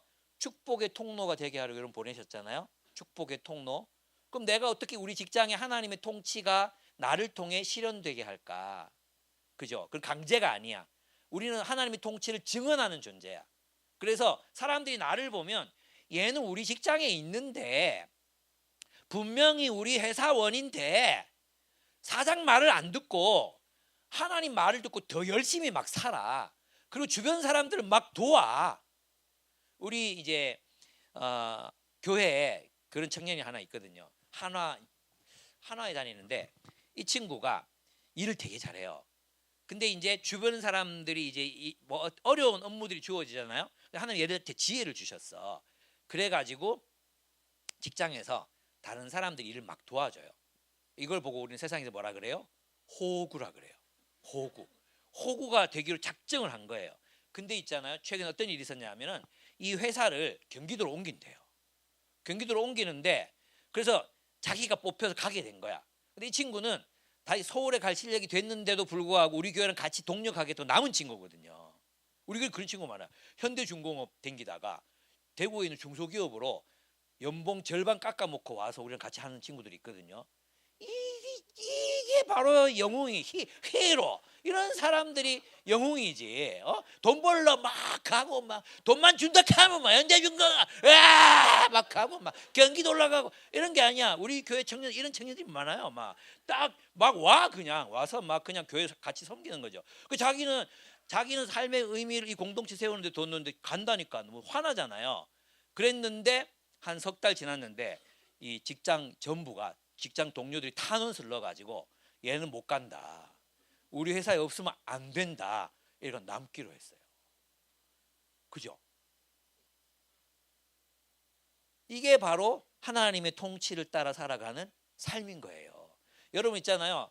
이스라엘 백성들이 요거 얘기하고 해야 되는데 자꾸 뒤로 가는데 여러분 이제 이 깨어진 세상에 탐욕과 폭력으로 노아 홍수 지나가고 하여튼 됐잖아요. 근데 바벨탑까지 왔어. 그리고 바벨탑이 이제 그 다 언어에 따라 흩어졌어요. 그리고 나서 12장 1절에서 하나님 누구를 부르세요? 아브라함을 부르시는 거예요. 아브라함을 부르신 목적이 뭔지 아세요? 창세기 18장 18절과 19절 한번 여러분 폰에 있는 성경으로 한번 찾아보시면 좋겠습니다. 창세기 10장 18절과 19절입니다. 하나님이 아브라함을 부르신 이유 정말 여러분 놀랄 겁니다. 찾으셨어요? 없으신 분들은 잘 들으시면 됩니다. 창세기 18장 18절 19절 외우기도 쉬워요. 같이 읽어보겠습니다. 시작. 아브라함은 강대한 나라가 되고 천하 만민은 그로 말미암아 복을 받게 될 것이 아니냐 그랬죠. 여기까지 보면 사람들이 그래. 하나님 우리를 부르신 이유는 우리를 통해 세상이 복받게 하려 합니다. 여기까지는 알지. 근데 어떻게 해야 세상이 복이 되는가 19절에 나와. 19절 같이 읽어보겠습니다. 시작. 권속에게 명하여 여호와의 도를 지켜 의와 공도를 행하게 하려고 그를 택하였나니 이는 나 여호와가 아브라함에게 대하여 말한 일을 이루려 함이니라. 아브라함에 대하여 말한 일이 뭐예요? 아브라함은 강대한 나라가 되고 모든 민족이 그를 말미암아 복을 받게 된다. 이 이야기를 이루는데 그 이야기가 이루어지려면 뭐 해야 돼? 여호와의 도를 지켜 정의와 공의를 행하는 백성이 되게 하겠다. 그러니까 이스라엘이 세상의 축복이 되기 위해서는 그 공동체가 뭘 해야 돼요? 여호와의 도를 지켜 정의와 공의를 행하는 체다카와 미슈파트 정의와 공의를 행하는 하나님의 백성이 될 때 비로소 뭐가 돼요? 축복의 통로가 되는 거예요. 아멘. 그러니까 이스라엘에게 주어진 제1의 사명은 뭐예요? 여호와의 도를 지켜. 말씀이에요. 말씀. 하나님의 말씀을 연구하는 거예요. 하나님의 말씀을 연구하고 묵상하는 일. 그래서 있잖아요. 이것은 모세에게도 명령했지만 여호수아에게도 지금 이제 쳐들어가야 되는데 두려워 말라 그래. 두려워 말라. 두려워 말라. 이 두려워 말라는 표현은 전쟁을 앞둔 군인들에게 하는 표현이에요. 두려워 말라. 이제 전쟁이 시작되는데 하나님이 너희와 함께 하실 것이니 이길 것이다. 두려워 말라. 그리고 나서 전쟁해라 이런 게 아니라 여호와의 율법을 주야로 묵상하고 좌우로 치우치지 말라. 아멘. 그리스도인의 싸움의 본질은 뭐예요? 우리가 말씀의 공동체가 되느냐 이거죠. 말씀을 연구하고 묵상하고 그리고 그 말씀을 따라 정의와 공의를 행하는 백성이 되느냐. 여러분 이스라엘이 왜 멸망했습니까? 이스라엘 왜 멸망했어요? 이스라엘 왜 멸망해서 바벨론 포로로 잡혀갑니까? 잘 모르죠. 예, 이사야서 5장을 찾아보겠습니다. 이사야서 5장. 내가 이 PPT 다 준비해왔으면 참 좋았을 텐데 그죠? 아쉽지만 할 수 없죠. 예, 그죠? 이사야서 5장 한번 찾아보겠습니다. 여기 보면 5장 1절부터 제가 7절까지 한번 읽어 드릴게요. 눈으로 따라 읽으시면 됩니다. 제가 읽으라고 하면 그때부터 읽으시면 돼요. 나는 내가 사랑하는 자를 위하여 노래하되 내가 사랑하는 자의 포도원을 노래하리라. 내가 사랑하는 자에게 포도원이 있으며 심히 기름진 사내로다. 땅을 파서 돌을 재하고 극상품 포도나무를 심었도다. 그 중에 망대를 세웠고 또 그 안에 술투를 팠도다. 좋은 포도 맺기를 바랐더니 들포도를 맺었도다. 예루살렘 주민과 유다 사람들아 구하노니 이제 나와 내 포도원 사이에서 사리를 판단하라. 이 나는 하나님이고요. 포도원은 이스라엘입니다. 이스라엘. 내가 내 포도원을 위하여 행한 것 외에 무엇을 더할 것이 있으랴. 내가 좋은 포도 맺기를 기다렸거늘 들포도를 맺으면 어찌 됨인고 이제 내가 내 포도원에 어떻게 행할지를 너희에게 이르리라. 내가 그 울타리를 걷어먹힘을 당하게 하며 즉 침략당하게 하며 그 담을 헐어 짓밟히게 할 것이요 내가 그것을 황폐하게 하리니 다시는 가지를 자름이나 북을 돋우지 못하여 찔레와 가시가 날 것이며 내가 또 구름에게 명하여 그 위에 비를 내리지 못하게 하리라 하셨으니 망하게 하겠다는 거잖아요. 그 이유가 뭐냐? 7절 같이 읽겠습니다. 시작. 무릇 만군의 여호와의 포도원은 이스라엘 족속이요 그가 기뻐하시는 나무는 유다 사람이라. 그들에게 정의를 바라셨더니 도리어 포악이요 그들에게 공의를 바라셨더니 도리어 부르시즘이었도다. 아멘. 아브라함을 부르신 이유, 아브라함과 그 권속이 누구? 이스라엘. 하나님이 아브라함을 통해 이스라엘을 세우신 이유, 하나님 나라를 세우신 이유가 뭐예요?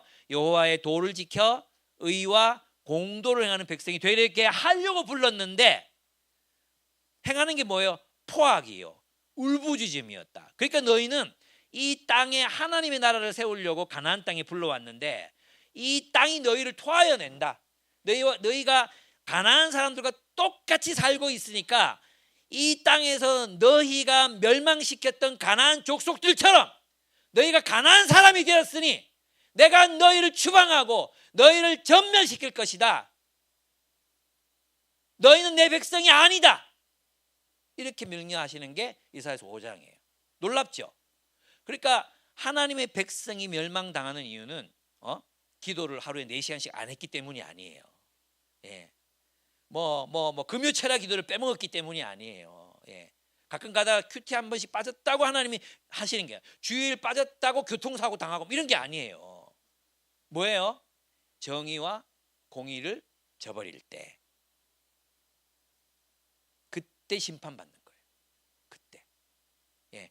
그래서 있잖아요. 아모스서에서 뭐라 그랬어요? 아모스서에서 아모스 시대만큼 부유한 시대가 없었고 이스라엘에 아모스 시대는 굉장히 부유한 시대였어요. 그랬거든요.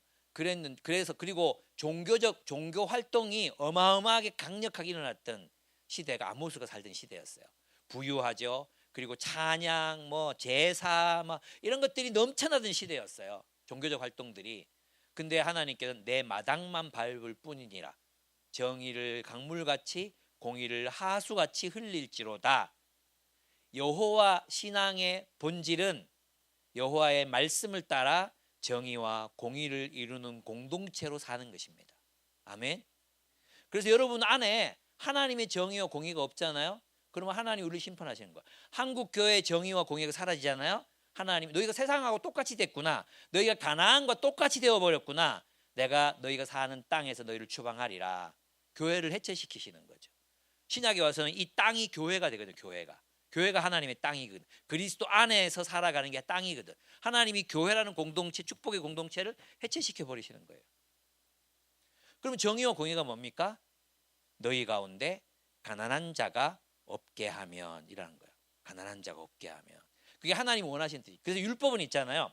함무라비법과 율법을 비교해 보면 함무라비법은요, 가진 자들의 권리를 보호하기 위해서 함무라비법이 기록이 돼 있어요.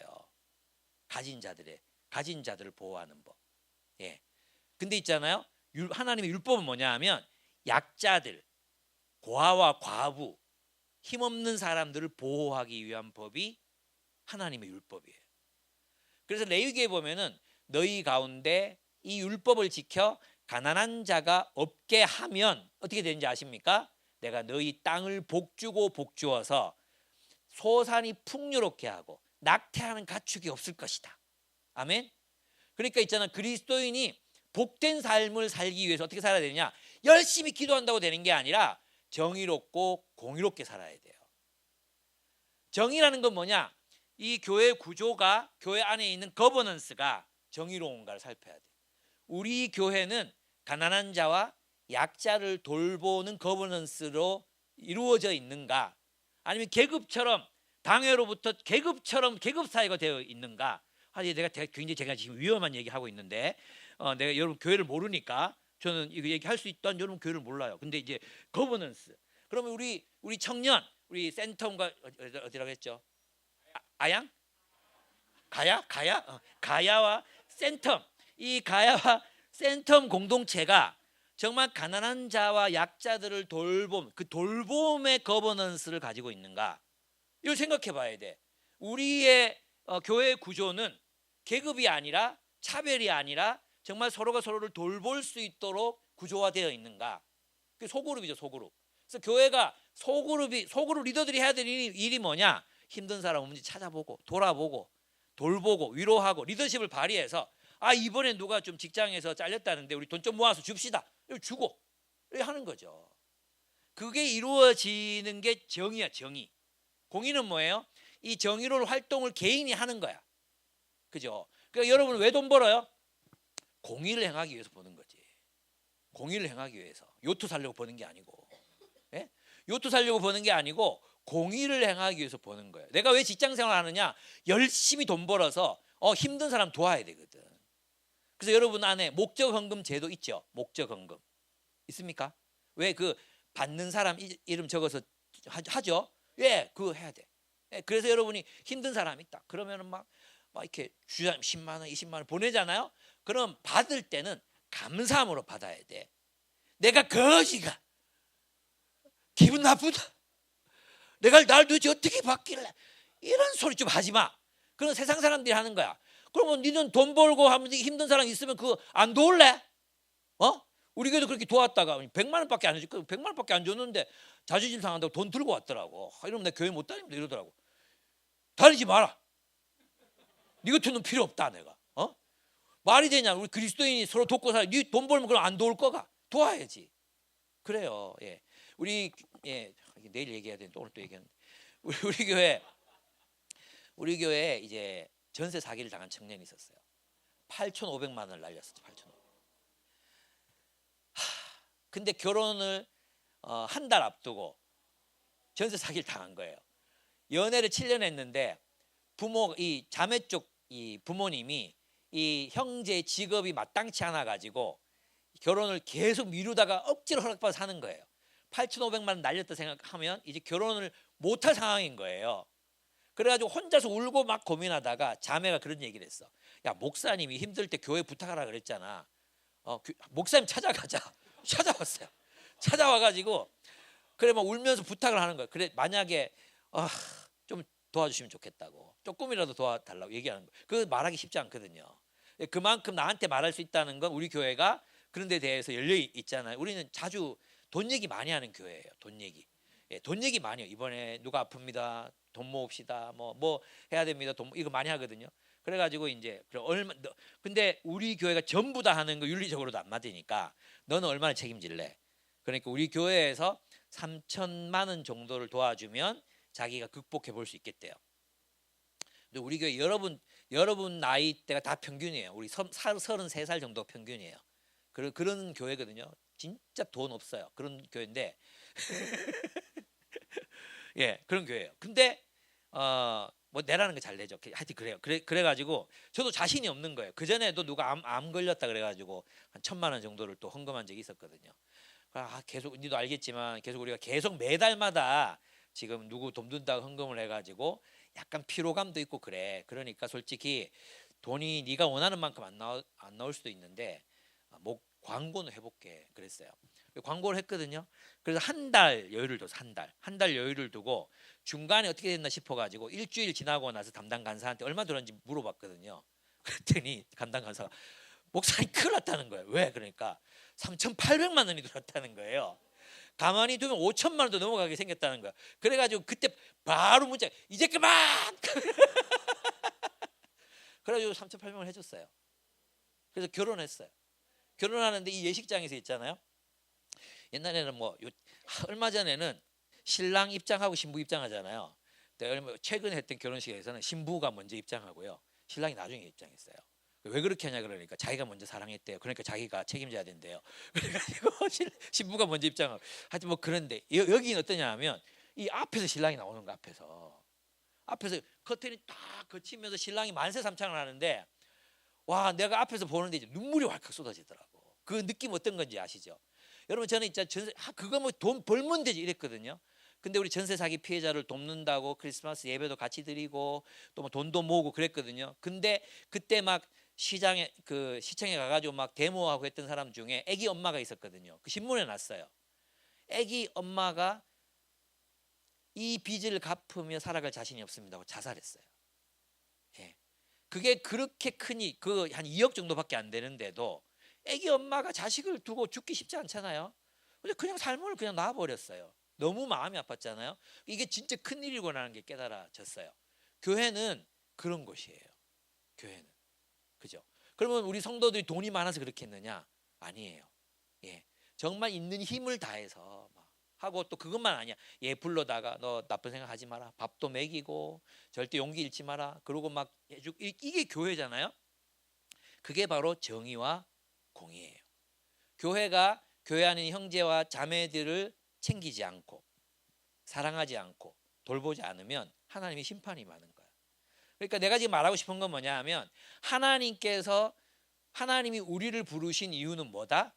죽으면 천국 데려가려고 우리를 부르신 게 아니라 이 세상에 존재하지 않는 탐욕과 폭력의 질서 속에서 억압당하고 착취당하는 이 세상 속에서 부조리하고 불공평하고 그리고 불의가 난무한 이 세상 속에서 하나님의 정의롭고 공의로운 공동체를 세우는 것, 예수를 왕으로 섬기는 나라를 세상 곳곳에 그 작은 나라들을 세워가는 것. 그래서 온 세상에 내일 얘기하겠지만 마태복음에 보면 좋은 씨는 하나님의 자녀들이요 이렇게 돼 있거든요. 이 하나님의 자녀들을 하나님이 세상에 뿌리는 거예요. 그럼 세상에 뿌리면 뭐가 나오겠어요? 하나님 나라가 나오는 거지. 그래서 온 세상에 막 균열을 일으키고 하나님 나라의 불꽃이 온 세상에 번져나가도록 하는 것, 그것이 하나님의 선교이고 우리가 감당해야 되는 선교라는 겁니다. 아멘. 하나님은 깨어진 세상에 하나님 나라를 심으시기를 원하십니다. 하나님의 나라를 세워가시기를 원하십니다. 그래서 예수님께서 회개하라 천국이 가까이 왔느니라고 말씀하셨던 것입니다. 하나님 나라가 왔으니까. 여러분 있잖아요. 이 회개하라가 어떤 뜻이냐? 메타노이아 이게 뭐냐 하면 방향을 돌이킨다 이런 말이에요. 근데 이 말을 언제 썼느냐 하면 로마가 어떤 지역을 쳐들어가잖아요. 쳐들어가서 그 나라를 그 지역을 로마화시켜. 그러면 아시죠? 고대 사회는 로마화된 지역이 어떤 지역이냐 하면 해방된 지역인 거예요. 해방. 그러니까 로마가 들어가서 로마가 지배하잖아요. 그러면 로마의 법령과 체제, 로마의 지배, 로마의 문화, 로마의 부가 흘러 들어간다고 믿었던 거죠. 그래서 뭐예요? 그게 복음이었던 거예요. 로마인들의 복음. 무슨 말인지 아시겠죠? 그러면 이 로마에 정복당한 나라는 이제부터는 옛날 살던 대로 살면 안 돼. 누구를 왕으로 모셔야 돼? 로마 황제를 왕으로 모셔야 돼. 로마의 법을 따라야 돼. 로마의 문화를 받아들여야 돼. 이걸 보고 뭐라 그랬느냐? 메타노이아라고 하는 거예요. 무슨 말인지 아시겠죠? 그러니까 이것은 하나님의 통치를 받아들여서 내 모든 걸 바꿔야 되는 거야. 그러면 우리는 어때요? 자본주의라는 한국 사회를 살아갔잖아요. 무한 경쟁, 오징어 게임의 현실, 그 현실 속에서 살아가다가 이게 아니네. 하나님 나라가 있었네. 이 세상에서 하나님이 왕이 되시는 나라로 살아가겠노라고. 그 전에 추구하던 목표, 그 전에 꾸던 꿈, 그 전에 추구하던 욕망, 이 모든 것들은 이제 이집트에 묻어버리고, 어린 양의 죽음과 함께 묻어버리고, 메타노이아, 회개하라. 하나님의 통치가 가까이 왔느니라. 회개하라. 하나님의 나라가 가까이 왔느니라. 회개하라. 천국 안에서 살라. 천국을 살라. 이제는 로마 제국의 지배를 벗어나서 천국을 살라. 너희의 황제는 시저가 아니니 예수의 통치를 따라 살아가라. 아멘. 그러면 예수의 법이 뭐냐 이거예요. 그죠? 왕은 예수야. 그러면 예수의 법이 뭐예요? 내가 너희에게 새 계명을 주노니 너희가 서로 사랑하라. 누구처럼? 내가 너희를 사랑한 것처럼. 예, 구약 율법을 다 요약하면 내 하나님을 사랑하고 내 이웃을 내 몸과 같이 사랑하라. 그죠? 이는 내 뼈 중에 뼈, 살 중에 살이니이다. 에덴 동산이 왜 기쁨의 동산이었느냐? 이는 내 뼈 중에 뼈, 살 중에 살이니이다. 타락하지 않았기 때문에 저절로 사랑이 된 거예요. 저절로 사랑이 된 거예요. 그냥 뭐 서로 돌보고 하나하고 이는 내 뼈 중에 뼈, 살 중에 살이라고, 이게 뭐 사랑의 고백이 뭐 뼈, 살 나오니까 좀 그렇잖아요. 근데 이걸 그냥 현대어로 바꾸면 이 안에 너 있다, 이런 뜻이에요. 네가 웃을 때 나도 네가 웃을 때 나도 웃고, 그게 모두가 관식이처럼 사는 거야. 모두가 관식이처럼 서로가 서로를 돌보고 사랑하고 그렇게 사는 거야. 그래서 기쁨의 동산이었단 말이에요. 이 기쁨의 동산이 인간의 탐욕이 왕이 되면서 어떻게 됐습니까? 폭력, 억압, 착취, 폭행, 이것이 난무하는 세상으로 변해버린 거예요. 이런 타락한 세상 속에 하나님은 다시 하나님이 왕이 되신 에덴 동산을 세상에 창설하려고 하십니다. 그리고 에덴 동산뿐만 아니라 이 도시를, 우리의 도시를 하나님의 나라로 변화시켜 가시려고 하십니다. 그 핵심에 뭐가 있습니까? 교회가 있습니다. 아멘. 예. 그러니까 여러분 회개하셔야 돼요. 여러분이 만약에 세상적인 가치관을 따라서 내가 아직 취직도 못했고 뭐 결혼도 못했고 뭐 이 나이 되도록 이룬 것도 없고, 이건 다 어디 가치관이에요?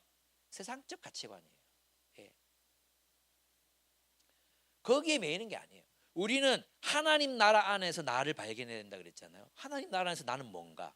다윗은 하나님 나라 안에서 자기가 누구인지를 깨달아요. 그래서 광야에서 있잖아요. 쫓기는 삶, 마치 들깨들에게 쫓기는 먹이 마냥 쫓겨다녔지만 나는 하나님이 세우신 왕이라는 자존심 때문에 사울을 죽이지 않습니다. 예.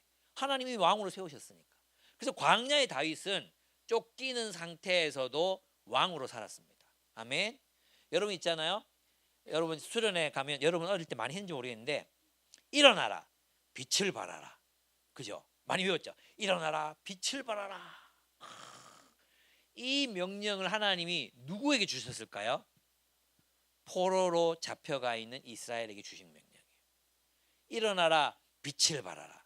이방이 너의 빛을 보고 나아올 것이다. 온 세상의 왕들이 너에게로 나와 배물을 바치고 보물을 바치고 너는 세상이 빛이 될 것이다. 너희는 이방 땅에, 온 세상에 하나님의 정의와 공의를 실현할 나라가 될 것이다. 누구에게 줬어요? 포로로 잡혀가 있는 예레미야. 여러분 있잖아요. 이거 상상을 해봐. 포로로 잡혀갔어. 그 선지자가 나타나가지고 희망을 가져라. 3년이란다.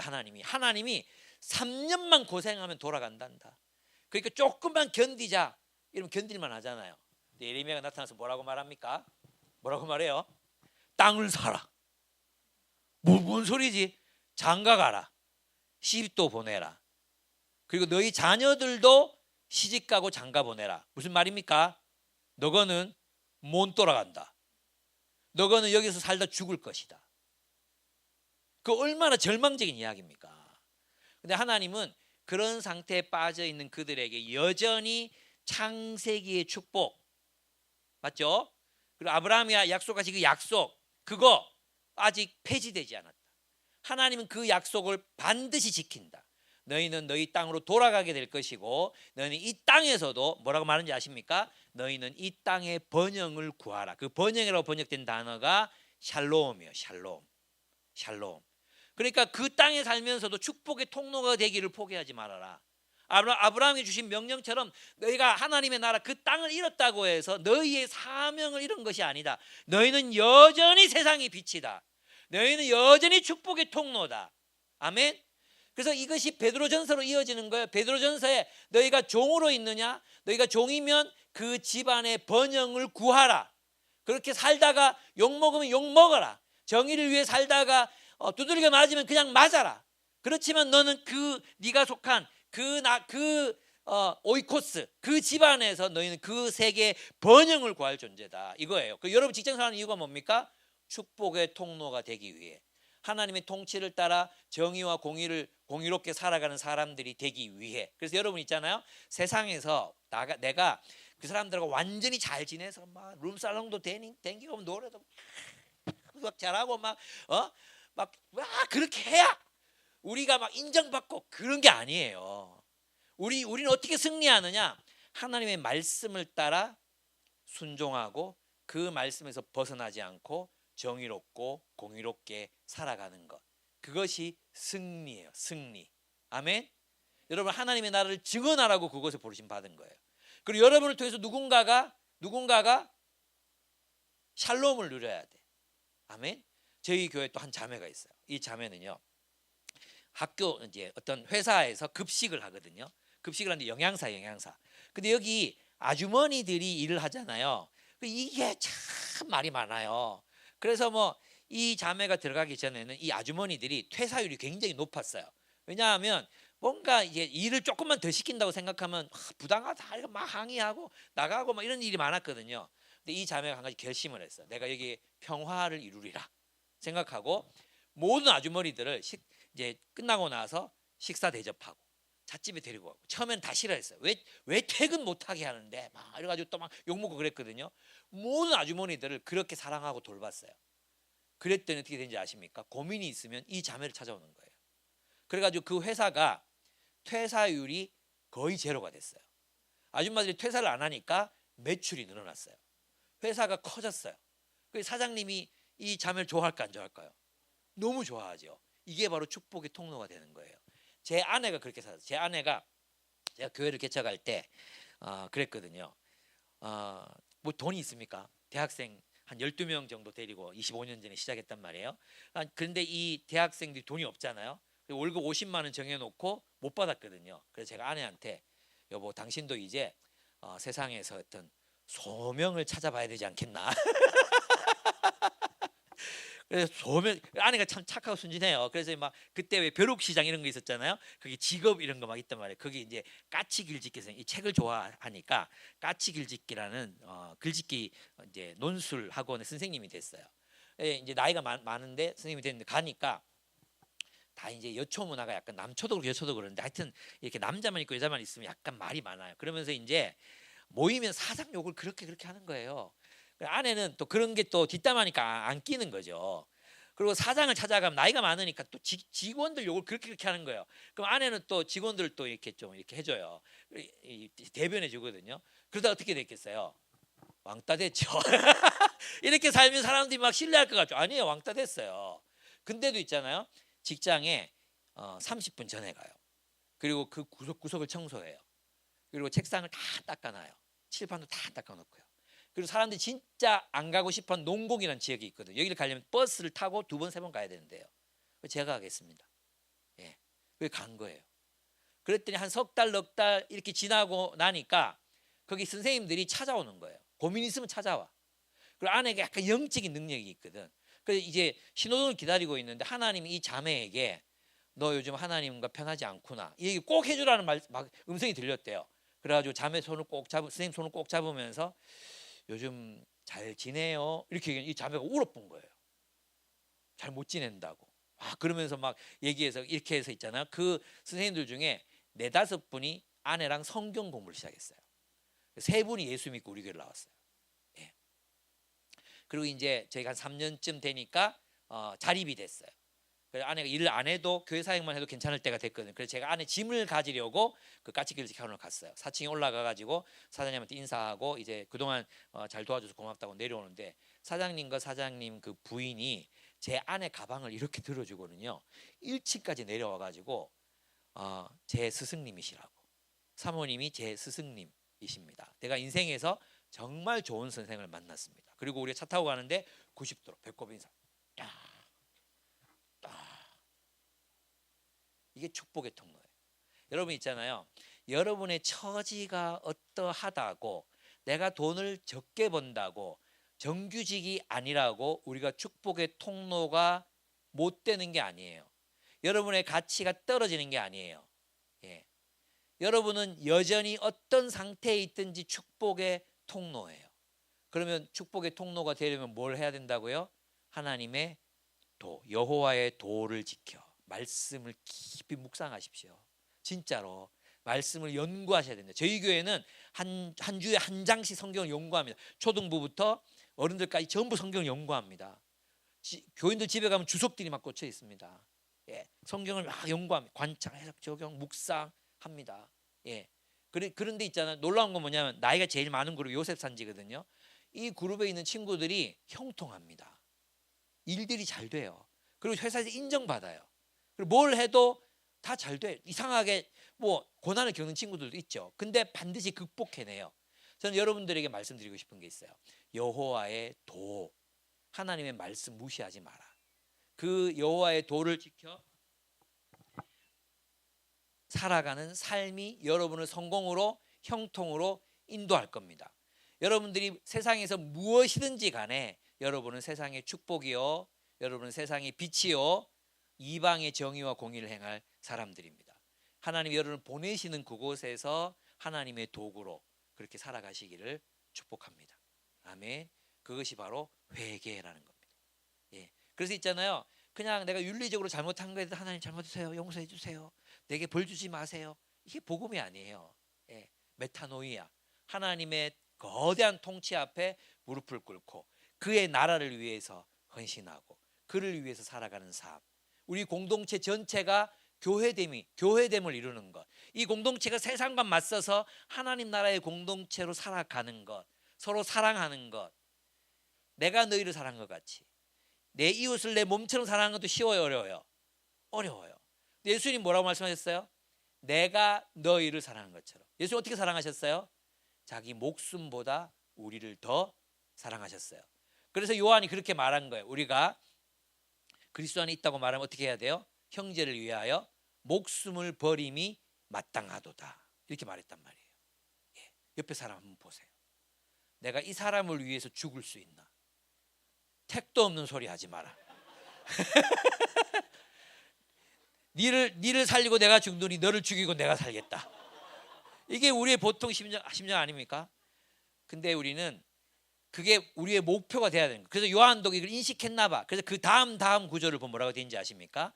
세상 재물을 가지고 형제를 돌보지 않으면 필요가 있는 형제를 돌보지 않으면 하나님 속일까 보냐? 그렇게 내일 말씀드릴게요. 어쨌든 그게 이제 그리스도인이 아니다 이렇게 표현돼 있단 말이에요. 그러니까 사랑을 하는 거죠. 우리가 목숨까지 바칠 수는 없잖아요. 근데 세상 재물을 가지고 서로를 섬길 수는 있죠. 야고보서도 똑같은 얘기를 하거든요. 예. 사랑은 뭘로 하는지 아세요? 그리고 우리 형제 자매를 어떻게 사랑해요? 사랑은 따라하세요. 사랑은 돈으로 한다. 사랑은 돈으로 한다. 마음으로 끝나는 것은 사랑이 아니에요. 마음이 없어도 돈을 내야 돼요. 돈을 줘야 돼요. 물질을 줘야 되는 거예요. 그게 사랑이에요. 싫습니까? 예? 아닙니다. 이게 사랑입니다. 여러분 그 돈을 모아야 돼요. 헐레벌레 막 쓰면 안 돼요. 주식 투자 함부로 하면 안 돼요. 은사가 없는 사람도 주식 절대 하지 마세요. 예. 예. 그럼 큰일 납니다. 예. 예, 이제 마치겠습니다. 네. 와, 11시가 다 돼간다. 예, 진짜 미쳤다. 예. 기도하겠습니다. 그렇습니다. 하나님의 나라가 이 세상에 도래했습니다. 하나님 나라가 이 가운데 있어요. 그럼 여러분 우리는 예수의 통치를 따라 살면 사랑의 계명을 따라 서로를 뜨겁게 사랑하면 이 세상에 하나님 나라는 새로운 질서가 생겨나고 새로운 공동체가 창조됩니다. 우리가 서로를 뜨겁게 사랑할 때 저 천국에서 그 기쁨을 누리는 것이 아니라 이 땅의 기쁨이 그 천국으로 이어지는 것입니다. 우리가 먼저 사랑할 때 하나님의 사랑이 우리 안에 거하게 됩니다. 아멘. 그래서 여러분 기도합시다. 하나님, 우리 영안교회가 하나님 나라의 공동체를 이루게 해 주십시오. 서로를 뜨겁게 사랑하는 공동체가 되게 해 주십시오. 아니 주님, 나는 사랑할 줄 모릅니다. 나는 사랑하는데 정말 무능력한 사람입니다. 하나님, 내가 사랑하는 일에 참으로 훈련되고 사랑하는 일의 전문가가 되게 해 주십시오. 사랑하는 일의 장인이 되게 해 주십시오. 우리가 그렇게 주님 앞에 기도드렸으면 좋겠습니다. 함께 기도하시겠습니다.